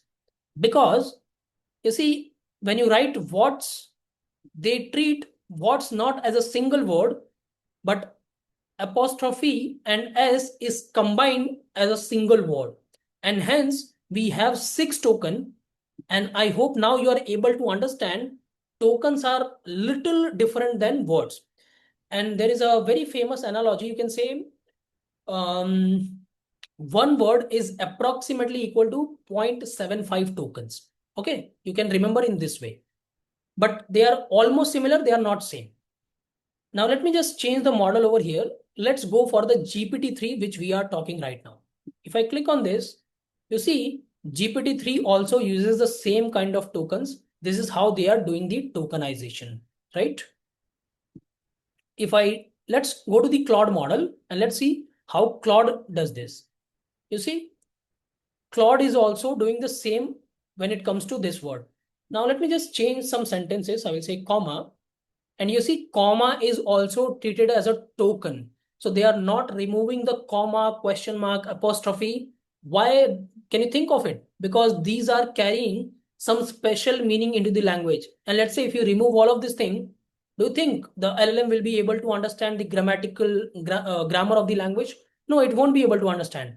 And hence, it's a smart way of doing the tokenization with the help of byte pair algorithm, which we don't have to go more deeper into it. Now, let me just write some more thing over here. Let's say if I say some word where two So words for are all combined. special characters, it considers as a single token. Nobody knows that. You can just go ahead and experiment it. For each and every special token, it is considering it as a token or not. Because each and every model uses different technique, little bit of different technique in order to tokenize it. Okay. Okay. Yeah.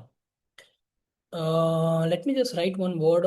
I'm thinking something where we have two words combined. Can you guys think of any word where two words are combined, basically, or some complicated word, basically?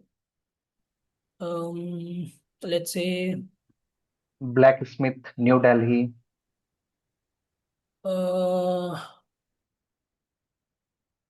Let's say New Delhi. It's not a combined word. Yeah, let's see. Yeah, this is a good example. You see, I have written New Delhi, and you see now I have suddenly 10 number of tokens. And now let's see, count the word. 1, 2, 3. By the way, this apostrophe and S is fourth token. Going is fifth token, and you see it is highlighted by this color also. Then this on, and you see for each and everything it is also considering this space. You see space and then this 3 is combined as a one single token. But for New Delhi, you see how it is giving. New is considered as one word, one token, sorry. DEL is considered as one token, and then finally HI is considered as one token. So this is how tokenization is happening for the Claude model. Similarly, you can go ahead and check for the Gemma. What happened for the Gemma? Why it is not showing?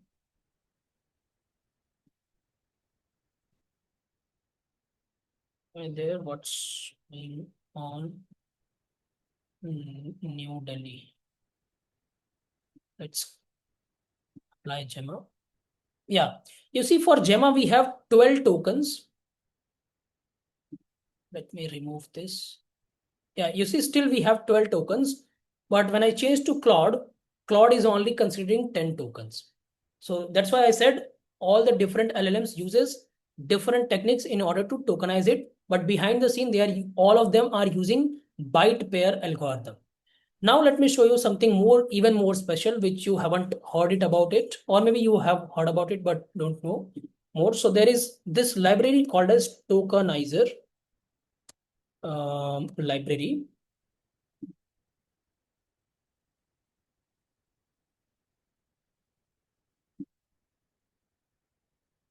Yeah, so this is tokenizer library, and it is created by, these are the maintainers of this library.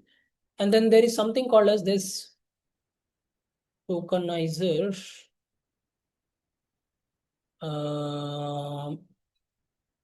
OpenAI GitHub. Yeah, tick token, sorry, tick token is the library.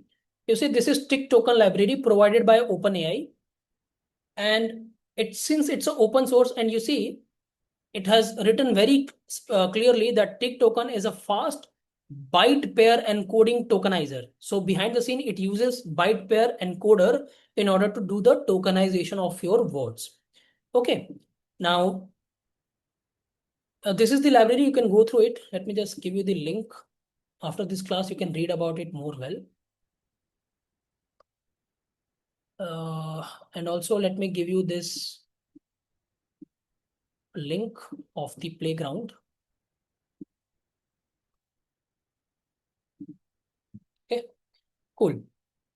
So OpenAI uses this particular library and they have made it open source. So whatever model they are training behind the scene, they are using this tick token library for doing the tokenization. Even if you talk about GPT-5 or their latest model like GPT 5.6 Terra or maybe GPT 5.6, I don't know. I think they have released just 3-4 days ago a lot of models. So they both all of these models are using this particular library in order to do the tokenization process. Okay. And you can go ahead and see the contributors. A lot of them are working in OpenAI, a lot of them are working outside the OpenAI. Since this is now available open source, anybody can do the contribution. Okay. So that was about the tokenization step. So you see, this is a very simple representation of the tokenization, but behind the scene, it's a much complex thing. All right. Now, once you have the tokenization of your sentences, comes the third step. And what happens in the third step, we take this approach, and this approach is called as slide a window, create one training pair per word position. What does that mean? So meaning, let's say if you have this words available to you, the cat sat on the mat, or these tokens are available to you. So what we are going to do, we are going to consider this word, the first token, as the input, and the word which is next to it, which is cat, it will go into the output. So you can consider two columns, input column, output column. So the will become the input, your first row, the is the input, and corresponding output is cat. Okay. Now let me just click on the next pair. You see, in the next row, the cat will become my input and sat will become the output for my next, you can say, row. Now when I click on next pair, the cat set is now will become input or my third row, and on is the output. And it will keep going on for the one sentence. And similarly, now you can imagine you have 300 trillion words. So how many training pairs you can create it? And by the way, you don't have to create this manually. There is this algorithm called as causal language modeling. This does the heavy lifting for us. So it will keep running in the loop for all of those 300 trillion parameter, and it will start creating this kind of training pair for us. You see how beautiful and how smart it is. They have only raw text on the internet. From the raw text, they were able to create a training samples. It's a very lot of engineering effort has gone into it, and then they have come up with this particular idea where they will be. And you see, there is no human labeling is also required. Nobody is doing the labeling of these sentences, because when it comes to machine learning and deep learning algorithms, over there sometimes let's say if you already have an input but you don't have output, so somebody has to come and give the output to you.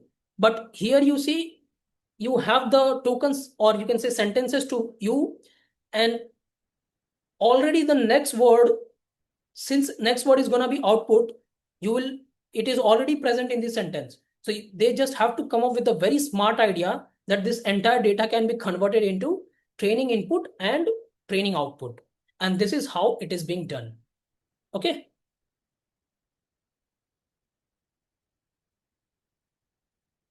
Now,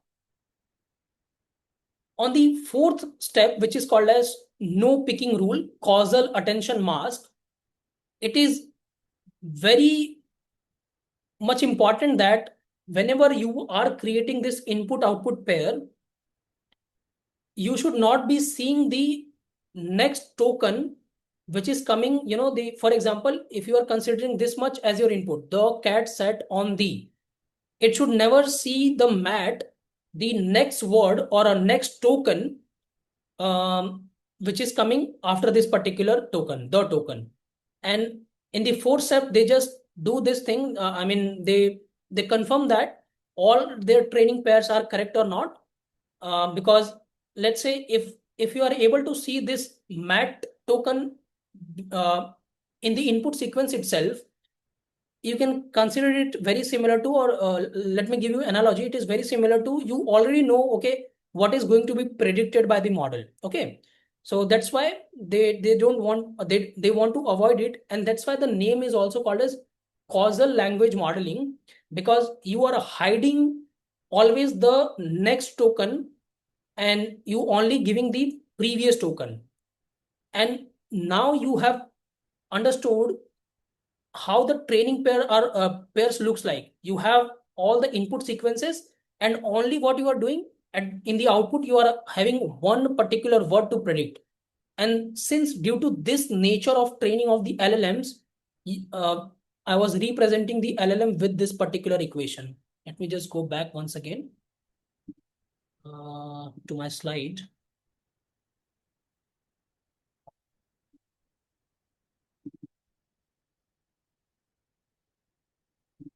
You see, that's why we are calling, since we have trained the model in such a way that it will only have lot of sentences and only one word in the output column. So that's why we are representing our LLM by this equation, that your LLM is nothing but just a probability engine which will do the prediction of next word given all your previous words or all your previous tokens. I hope now this is making sense. Because the LLM is trained in this way, that's why we can represent the, our LLM with this particular equation. Okay, now let's come over here. So it's automatically select the training data, and on the basis of that training data, they predict the next word. Because without training data, how it will be possible that it will predict next word? Sanjit, what you are asking, I didn't understand here.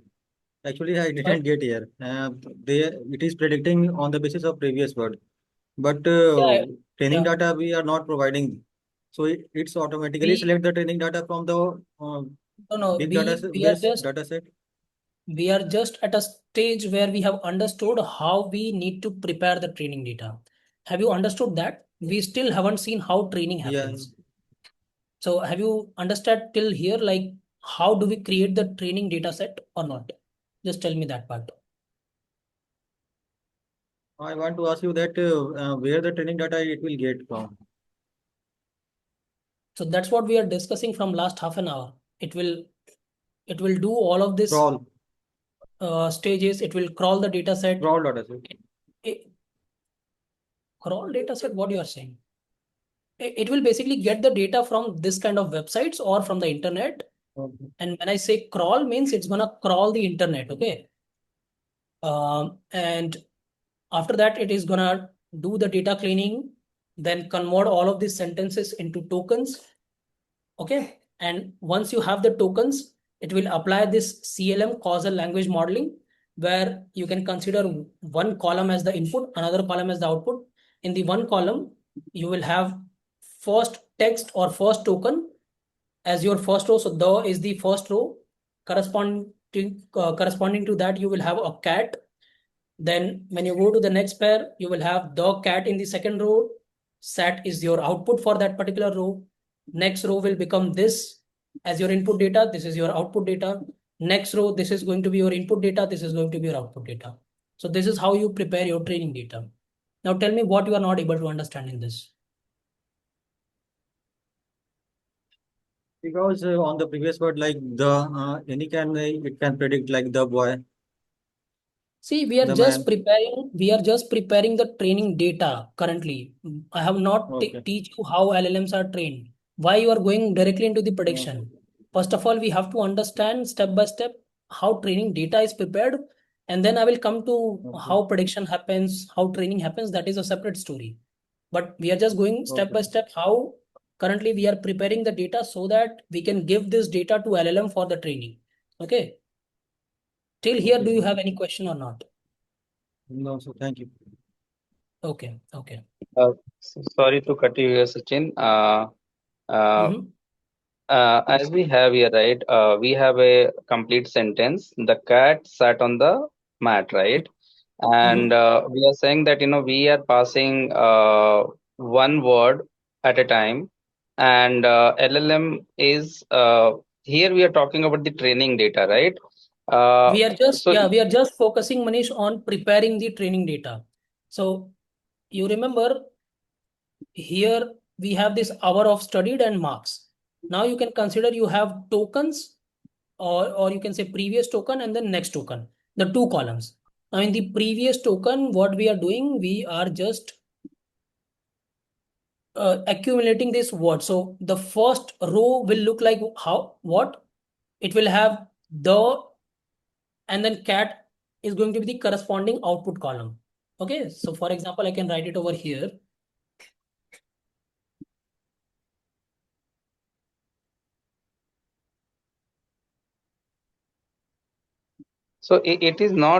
it is not like predicting the next word. It is like we are telling LLM that this is your next word. When We the is are there, we are we are not telling LLM. LLM is still not in the picture. We are just preparing the training data. You see, we are not doing any kind of prediction over here right now. We are just preparing our data. That's it. Are you able to understand? LLM is still uh, not came into the picture. So let me just draw it over here. okay, yeah. So let's say this is your previous token.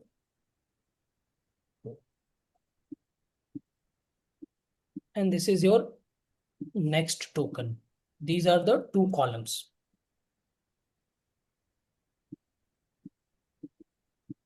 So the first pair is going to be the and cat, right? Mm-hmm. So here the will come, here cat will come. Then what will happen? When I click on the next pair, The you cat, see the cat the will cat come. is the next one. Yeah, Yeah. it will come over here.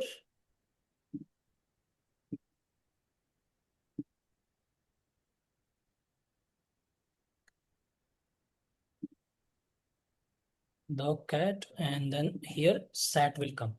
And you can imagine now this row will keep expanding. For how much words do we have in the data? 300 billions of words. Oh, sorry, trillions of words. So for those Right. 300 trillions of words, you can consider how many sentences it can be. It's going to be more than million sentences. You are gonna do this for each and every sentence. But in this column, what you will have? You will have only one token, one word. That's it. You understood? Acha, in the next token, I would have only one word, and Yes. here you are saying, Sachin, LLM is not uh, in the discussion, but then what? Who is taking the input and who is generating the output? I am just preparing the data now. I have not Yeah, given the input to LLM yet. Okay. it We will give it this just like once this training data will be prepared, it will be given to the LLM in a next step. But till now, we Okay, are okay, just got preparing the it, data. got it, You got it, understood? got it. Yeah, yeah, now I got it. Okay, okay, okay. Yeah, thank you, Sachin. No problem. Anybody have any more question on this? so Sachin, combination can be in the sequence or it can be combination in any way in the words. Like the cat is sat on the mat, the cat on the mat, or with any combination it can be. Yes, correct. All the Okay, combination should be considered. Yes. thank you. Yeah. So is this positional encoding? Siddharth, why you are going forward? There is nothing coming over here. Positional encoding, embedding, attention, whatever words you have listened, nothing is coming over here. Just we are preparing the data Don't go forward. I will clear each and everything. Don't worry about it. Okay. Yeah. So the problem with you guys, you have heard a little bit here and there, positional encoding, this, that, and now you are just combining all of this thing into one. But what I'm doing over here, I'm just going step by step so that entire picture will be clear to you. After, maybe tomorrow's class, there is nothing going to be left in this particular LLM. Okay. You should have understand each and everything. Positional encoding, attention, this, that, whatever word you have listened. Okay. So just let's go step by step. If I understood you correctly, Sachin, so far, as you have taught us for the LLM training, LLM training means identifying the equation plus identifying all the parameters required in that equation. If we do that, then we train the LLM. That's it. Yeah. Provided based on data, but you can't write that equation because nobody knows how that equation looks like. It's a that big equation. Oh, so who decides what should be the equation for LLM to We will come to know. We will come to know. Don't worry about Okay. it. Yeah.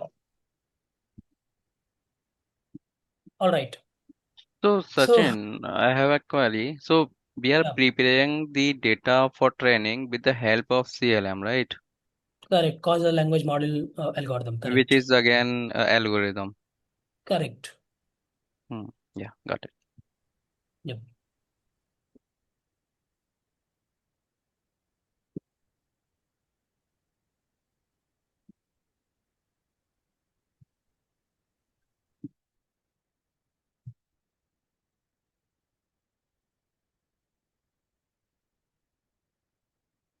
All right. Now, once we have this entire data ready for us in this particular format, then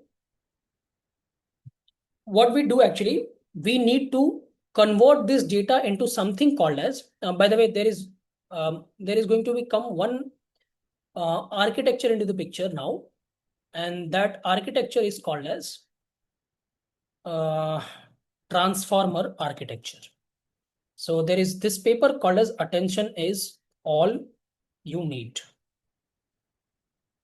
When you go and search this paper, let me just, yeah. So this is, the paper came in 2017 and it has given us this particular architecture. Now let me just copy this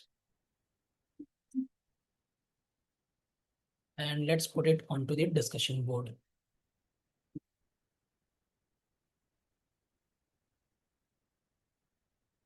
Yeah. Now you see at the very first go, you will see this is a very complicated structure, but trust me, I'm going to explain you each and everything and you will be able to understand. Don't worry about it. Now, this paper came in 2017, but before that, you see, this problem of language exists and people were trying to solve it with a different architecture. And I remember somebody has asked me, how this transformer or LLMs are different than LSTM or RNN or GRU. So before this 2017 paper, there is something called as this LSTMs. So let me just show you the architecture of this as well. Exist, which looks something like this. So people were using this particular architecture in order to solve this particular problem, okay, to predict the next word or next token, because that is how language, that is how basically, it should be. Now, let me ask you one question. Can you guys think why we are predicting the one word at a time only? Why we are not producing the multiple words in parallel? Can you guys think of it and just give me answer? If you can think it, why the researchers have gone through this method only? Because it's a sequential data. we cannot produce on the basis of previous word on the two or more words because it's a sequence. So because as a sequence we can only go only on one word.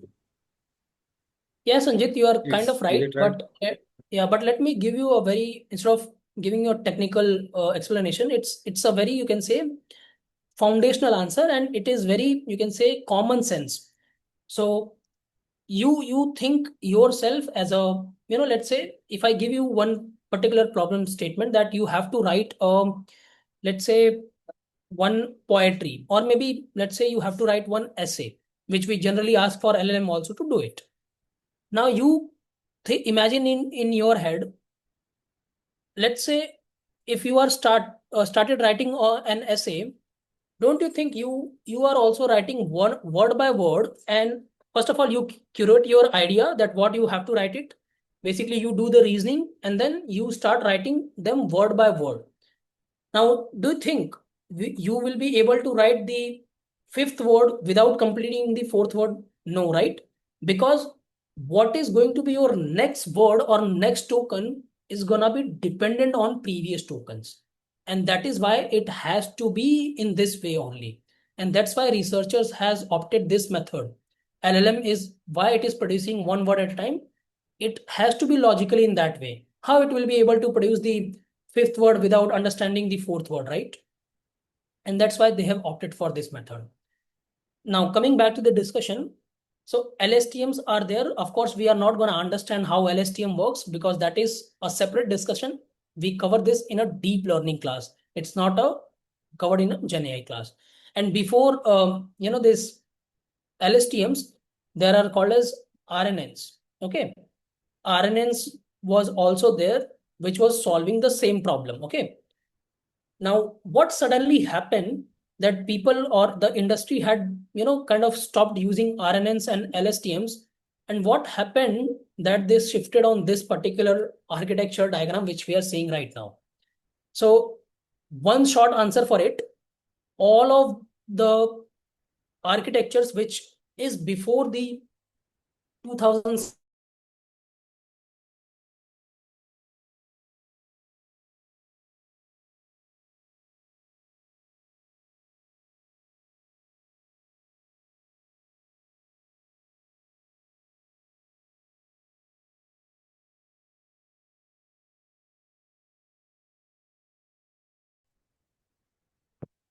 Is it Sachin's network issue or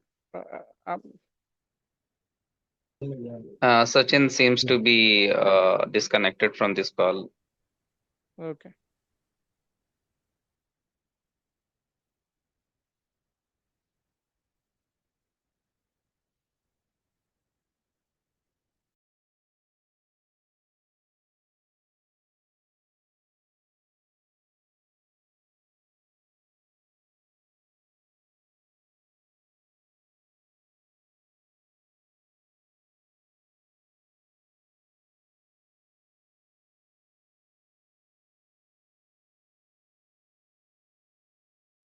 Yeah, sorry, I got my laptop got switched off. It was not on charge. I'm sorry for that. Let me share my screen. It was not a network issue. It was not charged fully, so it got switched off.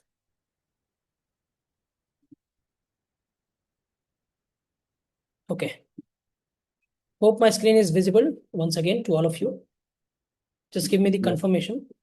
Okay. Yes, Okay. it is. All right. Lot of tabs. Okay. Yeah. So we were discussing that, before this 2017, these LSTMs and RNNs were there. But the major problem with this architecture was they were sequential in nature, meaning you can't do a parallel processing in the input.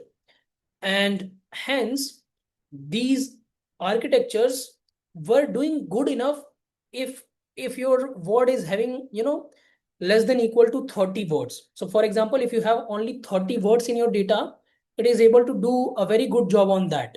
It is able to do the language translation. It is also able to do a lot of other things as well.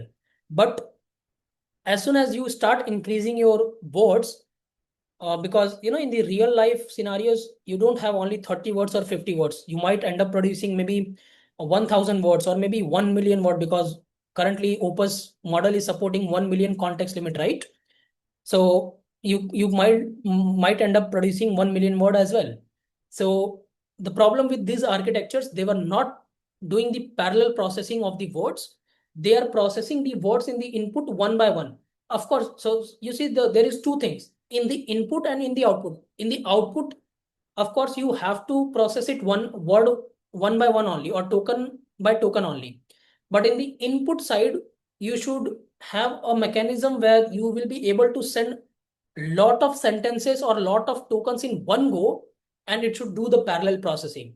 But these architecture, the biggest flaw of all of these architectures before 2017, they were not parallel in nature at the input side. Okay.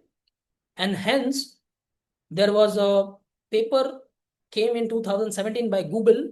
So there is in the Google, we have something called as DeepMind. And this paper directly came from the DeepMind people. And they have proposed this architecture, and they have given this name of the paper as attention is all you need. Okay.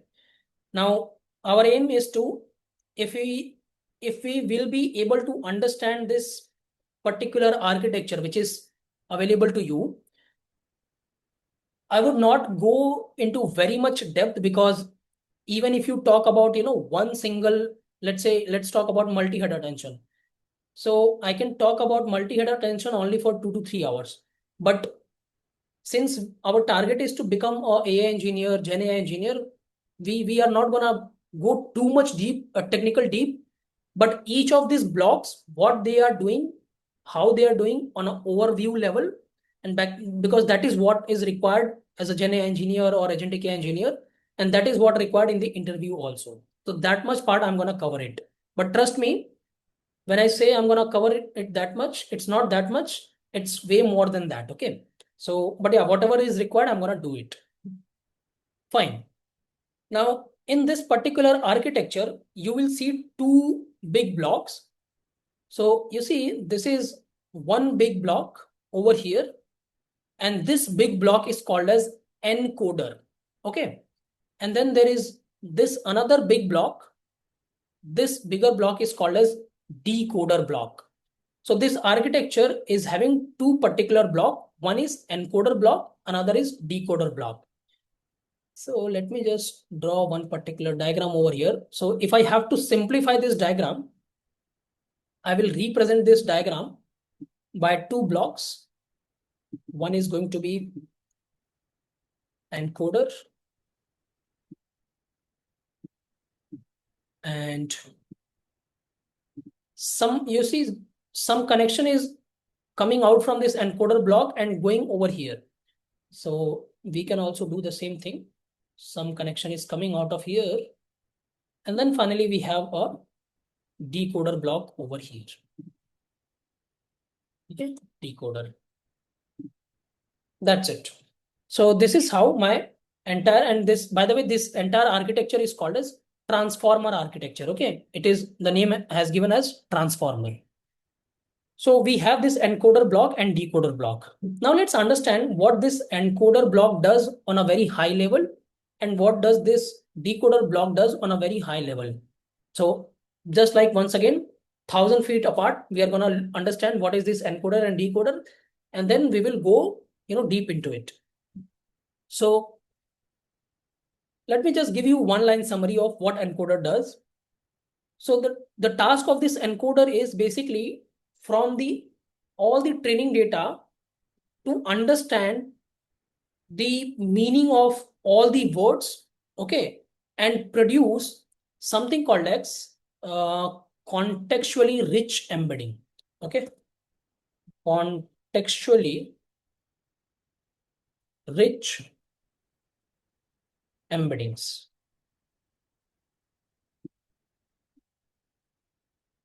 So this encoder does this much only. Now, when I say contextually rich embeddings, I know some of you might not be able to understand the meaning of embedding, contextually rich embedding. but that's totally fine. We are going to look into it. Those who are able to understand it, that is also fine. Okay.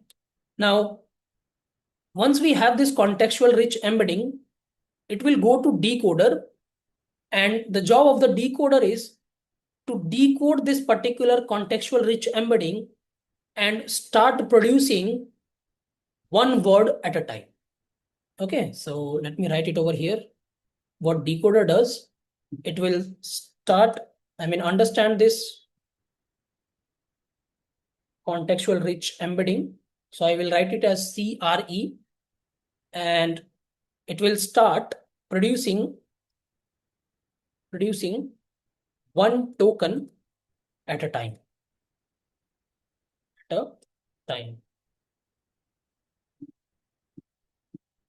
Okay, that's a 1,000 feet apart, like what is the job of encoder and decoder.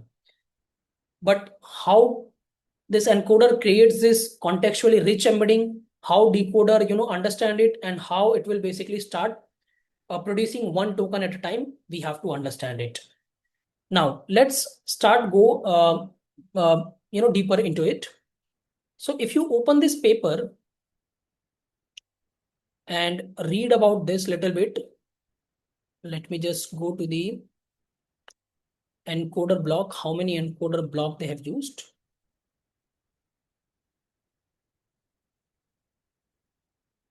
Think 6 or 7. Let me just search 6, 7.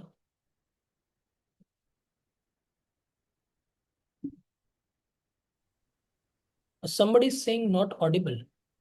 Okay. It was earlier message.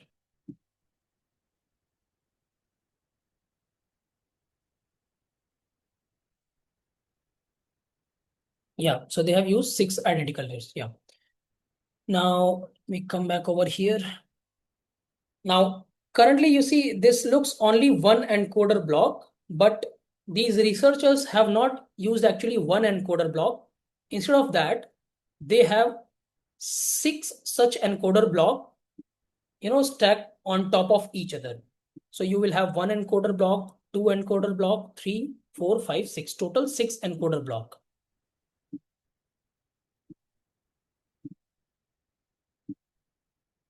Okay. And same goes for the decoder. They have 6 decoder block as well.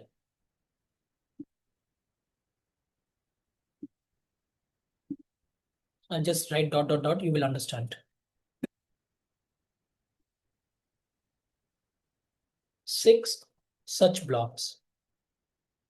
Okay. So essentially, if somebody, ask you, in this attention is all you need, encoder and decoder. So this is a very simplified representation of this diagram. This always comes to your mind. In the encoder, we have 6 identical encoder blocks. By the way, these are all the identical. Okay. There is no difference in any of these block. And similarly, 6 decoder blocks you have, which is stacked on top of each other. And that is what in the original paper they have done. Now, fast forward to, lot of, other models which is currently released on. Trust me, they are still using the same architecture as their base architecture. But what they are doing is, if you talk about, let's say, GPT 5.6, which is released just maybe 15 days or days ago, what they are doing, just they are playing with encoder and decoder block. Some of them might be using maybe 28 encoder block, some of them are using 16 encoder block. So they are changing the encoder block and decoder block, but essentially till the point all the SOTA models which you are able to see, state of the art models, they all are using this transformer as their base architecture. Okay, there is no difference in the base architecture. Of course, with respect to encoder blocks and decoder blocks, they are playing around it. All right. Now, once we have understood that, okay, we have this 6 such encoder block and 6 such decoder block, it's time to go and understand one encoder block, because if you understand one encoder block, it is going to be repeated for the, you don't have to understand other, because the same process will happen in each of the encoder blocks. So Now, before we go and understand this encoder block, there is something called as this input embedding. So we have to understand what is this input embedding, which is coming from where? Which is coming from this inputs. Okay. So let's understand first this block. What is this input embedding block? So till now, we have just created our data set in a, you can say, tokens format. But any machine learning algorithm or any AI algorithm, they don't understand text, they only understand numbers. So here is the thing, we have to convert all this textual data into numerical representation, then only it can be given to this particular transformer block, or you take any algorithm. Okay, all the algorithms in the AI world, they only understand numbers, they don't understand English, Hindi, Bhojpuri, or any kind of language. Okay, so we have to do it, basically convert these tokens into numbers. Now the way we are going to do it is something called as token IDs. So now let's come back to this particular playground where I've shown you how it is being converted into tokens. Now you see there is something called as token IDs as well. Now when I go to token IDs, suddenly you will see all of these tokens are now converted into numbers. Okay. Now how this is happening? So it's a very simple mathematics. What they have done is basically for GPT-3, for all of the 300 trillion words, they have assigned one unique ID. And by the way, for each and every model, the IDs are different. It's not the same ID. For example, you see, for the Claude, these are the unique ID. So for high, they have used this unique ID 17199. Now this cannot be the same for any other token which is coming into the entire data set. Okay. For there, they have used this 1015. For what's, they have used this 1024, and so on and so forth. Let me change the model. If I go for Mistral, and just remember this first 17199. If I change the Mistral, let's go for Mistral 1. And let's go to the token IDs. And you see, token ID has changed. For high, they are using token ID as 1. So each and every model has their own unique way of defining the token IDs. But essentially, whatever number of words present in their data set, they are assigning some unique ID to them. That's it. That's the entire funda.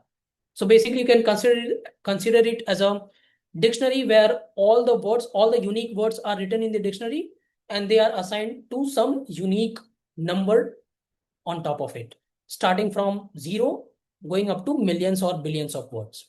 So that is how we convert them into token IDs. Okay, I think we can stop over here. We'll continue tomorrow from wherever we stopped. But yeah, if you have any question till now, you can start asking this.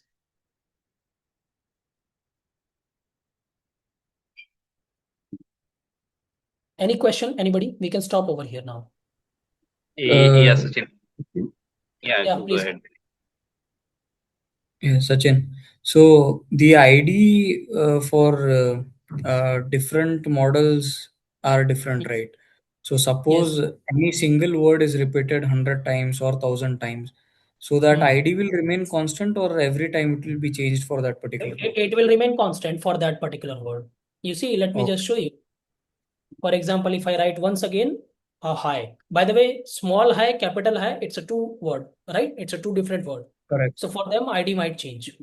Now you see, over here, high is coming as 1. 1. And why it is not coming 1 over here? Should come, by the way. Let me just go to tokens, token IDs.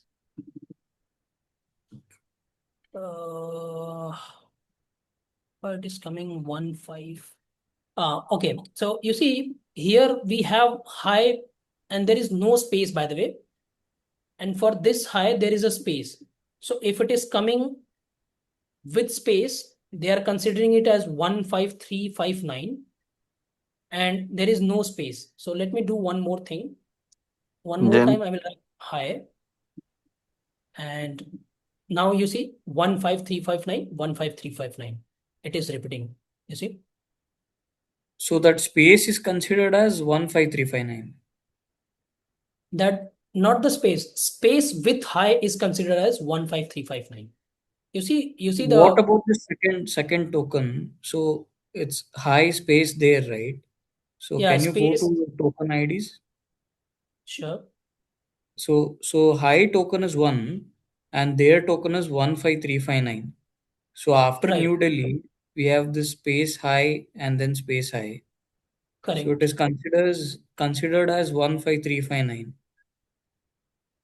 Yeah, So that here it should be the value of both, right? yeah, Why you are it is right. taken. You are right. Let me just try with another model. I believe, Sachin, there's a marker like angular bracket and S. If you see the text version, not the token ID, and that is represented as one, I believe. Like if you Sorry, try to change it to which text, one you are saying?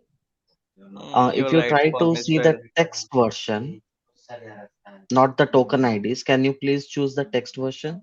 That's a Mm-hmm. S at the beginning, maybe some kind of marker for this particular Yeah, model. no. So this is actually a spatial token. This basically this is another thing, by the way. A lot of models uses spatial token. This will basically tell that okay, your sentence is starting from here. So this tells them start of the token. So from here, your sentence is starting. That's why they have used this spatial token called in the angular bracket S. But not all the model uses this spatial tokens. For example, if I change to Claude, you see that spatial token is gone now, right? Correct. Yeah. Now let's compare with the Claude. You see, for high we have 17199, and yeah, for here is space high, so that is 27537 and same 27537 over here. I hope you got the answer. I was not considering this spatial token, and yes, someone has pointed it correctly. This one is for that particular spatial token, not for high. So my bad. Okay. Okay. Thanks, Sachin. Yeah, no problem.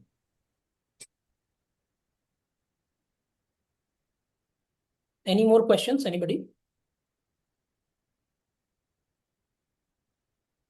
I think for space is assigned token ID as well. No, not for space. I'm sorry. It is for a spatial token S, start of the sentence.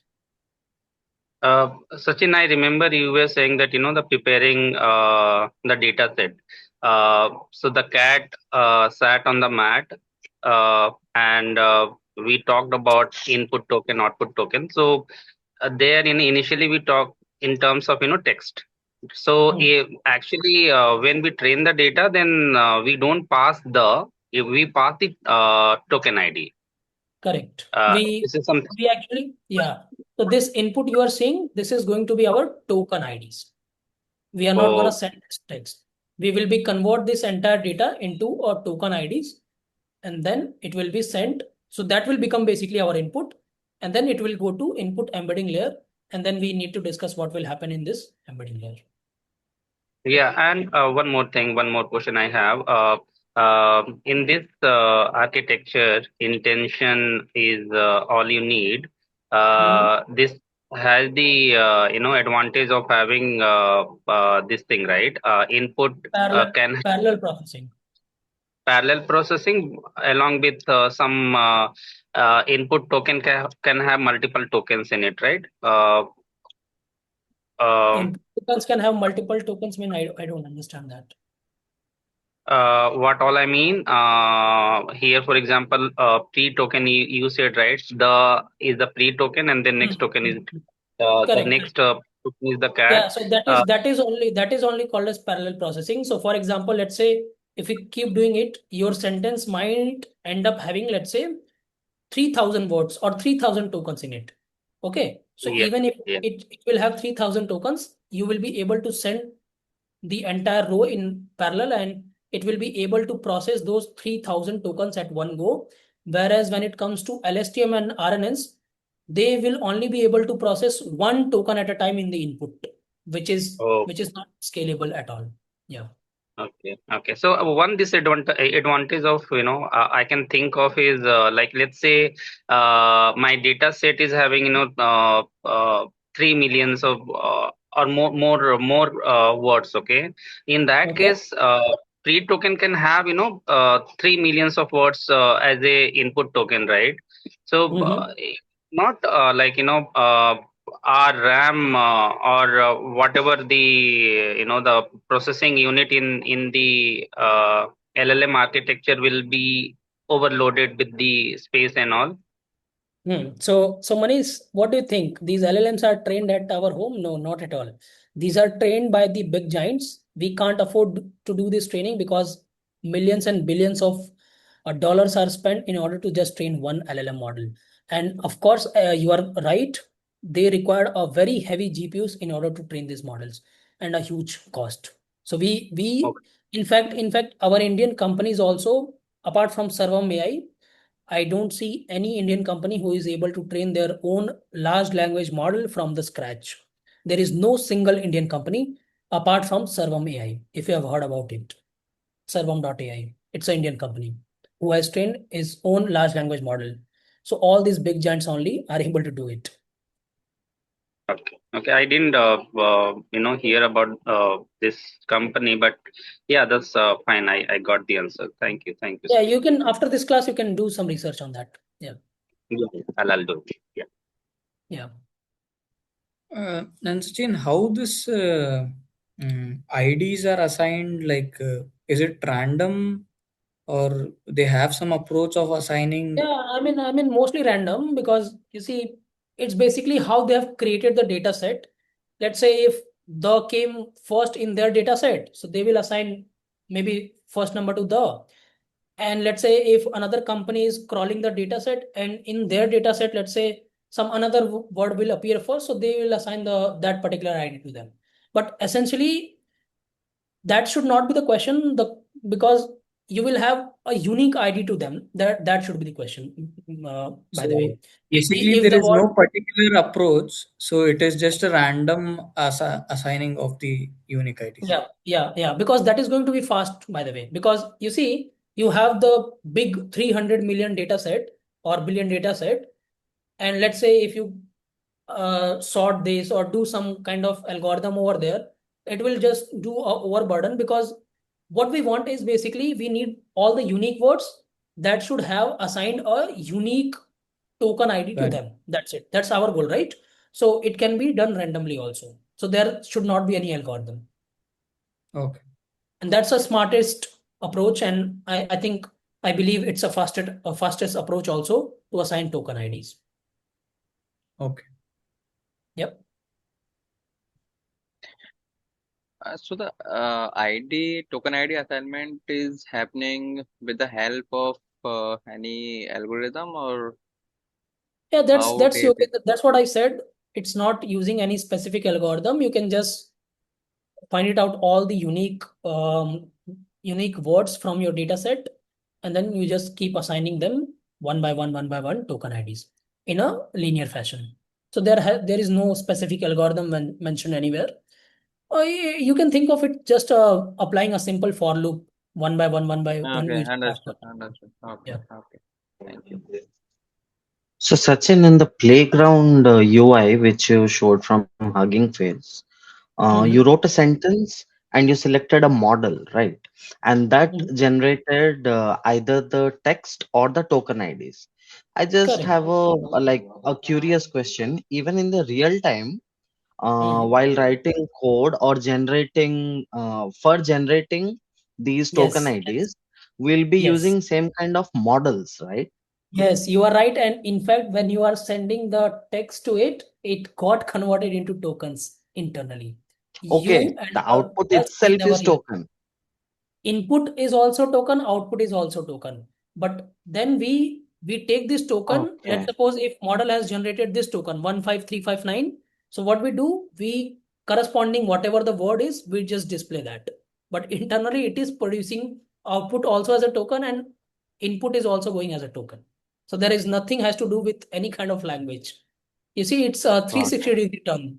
Now, if you have Yeah. this idea, so you can you can train your LLM on French data, you can train an LLM on any kind of language, right? Because we should not be, you see, LLMs are not language dependent due to this nature only, because True. we are assigning tokens, right? You see, these Got people it. are how smart it is. They are basically. And by the True. way, it's not just came in one day. You know, AI field exists more than 150 years. Like it's more than 150 years when AI field started. Do you guys believe it? So the very first thing was like they started with something called as neurons. Okay, one particular neuron. They were working on that, which is inspired by your biological neuron. And from there, this everything started 150 years back, and now, you know, this transformer and everything, like in just past 3 4 years, we are able to basically speed up AI in at a very rapid stage, that, you know, in 100 years whatever does not it was not happened, it just happened in 3 to 4 years. So that is how rapidly AI is growing. And in fact, it will grow even further from this one, because there is something called as reinforcement learning, which is a part of another AI, where a lot of researchers are happening. And you will see a lot of things like in AI still. I do study a lot of research papers, so I know that at least for 1 decade, AI is gonna be there, and it will create a lot of opportunities for us, as well as at the same time we have to learn it, because there is going to be tremendous opportunity. And trust me, if you start learning this all the things from first principle approach, the way I'm explaining you, you will never find it anywhere. Because like if someone has to start the Gen AI, they will just start with the Langchain Lang graph. They will start showing you, okay, this, that, and they're done. But if you learn this first principle by the first principle approach, this will stick in your mind for a longer run. And whenever a new concept will come, you will not, you know, you don't have to worry about it. Okay, how should I learn this, that? So that is why I'm taking this approach. This is might take little longer, but you will end up building a very, you can say, solid foundation on all of these topics, by the way. And that is going to help you in a longer run. And for sure, AI will be there for next 10 10 years at least, in my opinion.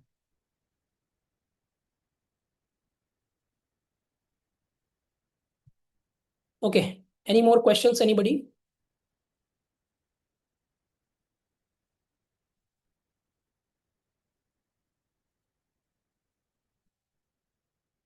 By the way, how is the class? Did you guys find any valuable information? Did you learn new things or not? Just you can Yes, write it down, or yeah, in this yeah. particular class, what I have observed, I have a little history. I have done so many courses.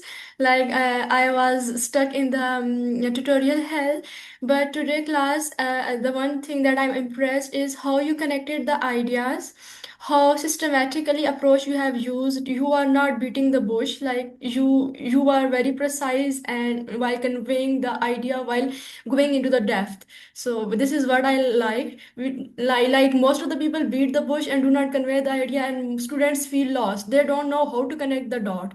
So even though I have told you in my first class that I'm not good, but still I can understand it well. Yeah, I mean, if you guys are able to understand and connect the dots as a teacher, my job is done. I mean, I'm really happy for you guys that you are able to understand it. And let me know, even if you're not able to a single thing, I will push myself even harder to explain you. I mean, till whatever extent I will be able to do. But yes, if you are able to connect the dots, if you are able to understand as a teacher, this particular lecture is success for me. Even I would like to say, Sachin, I'm not from AI ML background, but the way you are teaching us, make me feel like, I'm listening a story. Okay, it's not a technical thing, and the best part is, you are answering all the questions what we have, because this is very important to whatever you teach us.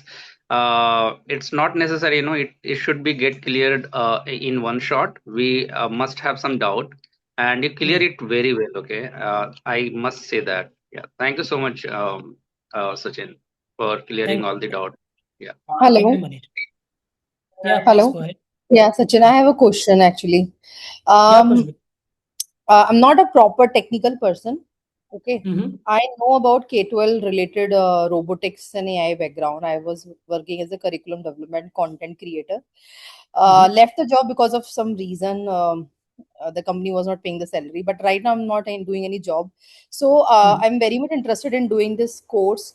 First of all, I Mm-hmm. just want to know, will it help me in landing a job? Or how can I do better? Or any other course I need to learn or focus? Let me know or guide me. What kind of job you are looking for? Gen A engineer, right? Yeah, my profile is like I'm having 6 or 7 years of experience of edtech industry.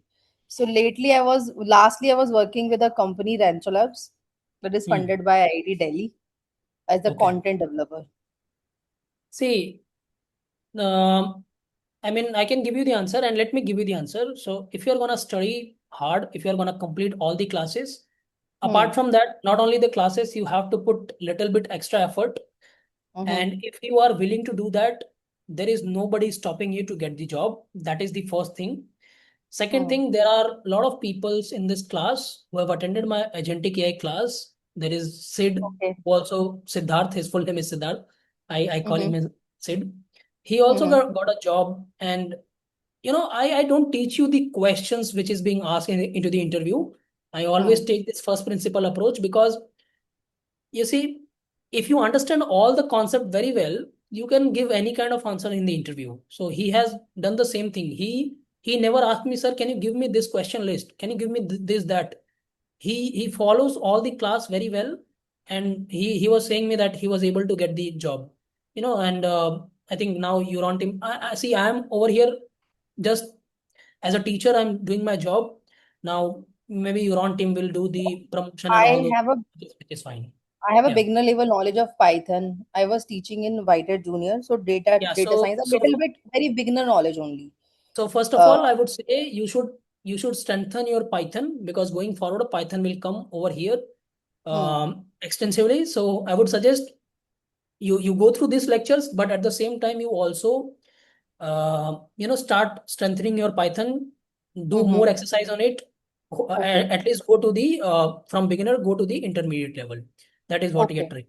Yeah. And last question. I'm sorry, it is because I waited for this moment that I can talk to No, you. no problem. Uh, Please go ahead. my age is 36. Does it a barrier? Is it a barrier? No, no, it's not a barrier. See, for some companies, it might look like a barrier, but still there are plenty of companies who don't care about age. They only looking for a person who can do the job. That's it. I found Uh, this class a little difficult, just little difficult. So do I need to prepare myself? Let me know what can I learn apart from this your course simultaneously, so that I know what is this y is equal to mx plus c if the graphs. I know about statistics, but I find a little difficult. Maybe I don't know. I've seen it first time LLM y class. equal to mx plus c is like 10th standard equation. So what is Yeah, the yeah, yeah. difficult? Not this equation, just a little bit this uh, overwhelming. If you want, I can learn something simultaneously. So uh, if it is overwhelming, so yeah, I would suggest on YouTube, you don't have to take any course. Just go to YouTube, watch hmm, some basic machine learning tutorials. Okay, don't okay. just keep watching. Just watch some basic machine learning tutorials.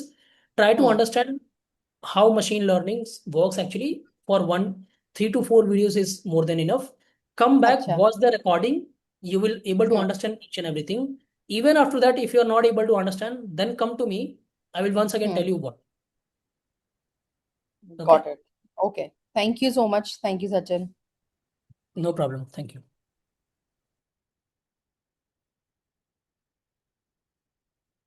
Any more question? Anybody?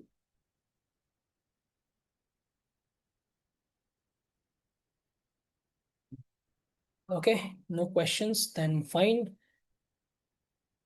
I can close this class. And by the way, whatever I have like taught you in this particular class, you will be able to see all the materials in your dashboard maximum by tomorrow. And the recordings will also be available within the 24 hours. So if somebody want to revise within the 24 hours, they will be able to do it. All right. Thank you, everyone. Good night. Okay, See thank you, you. Sachin. See you. Okay, thank you. Good night.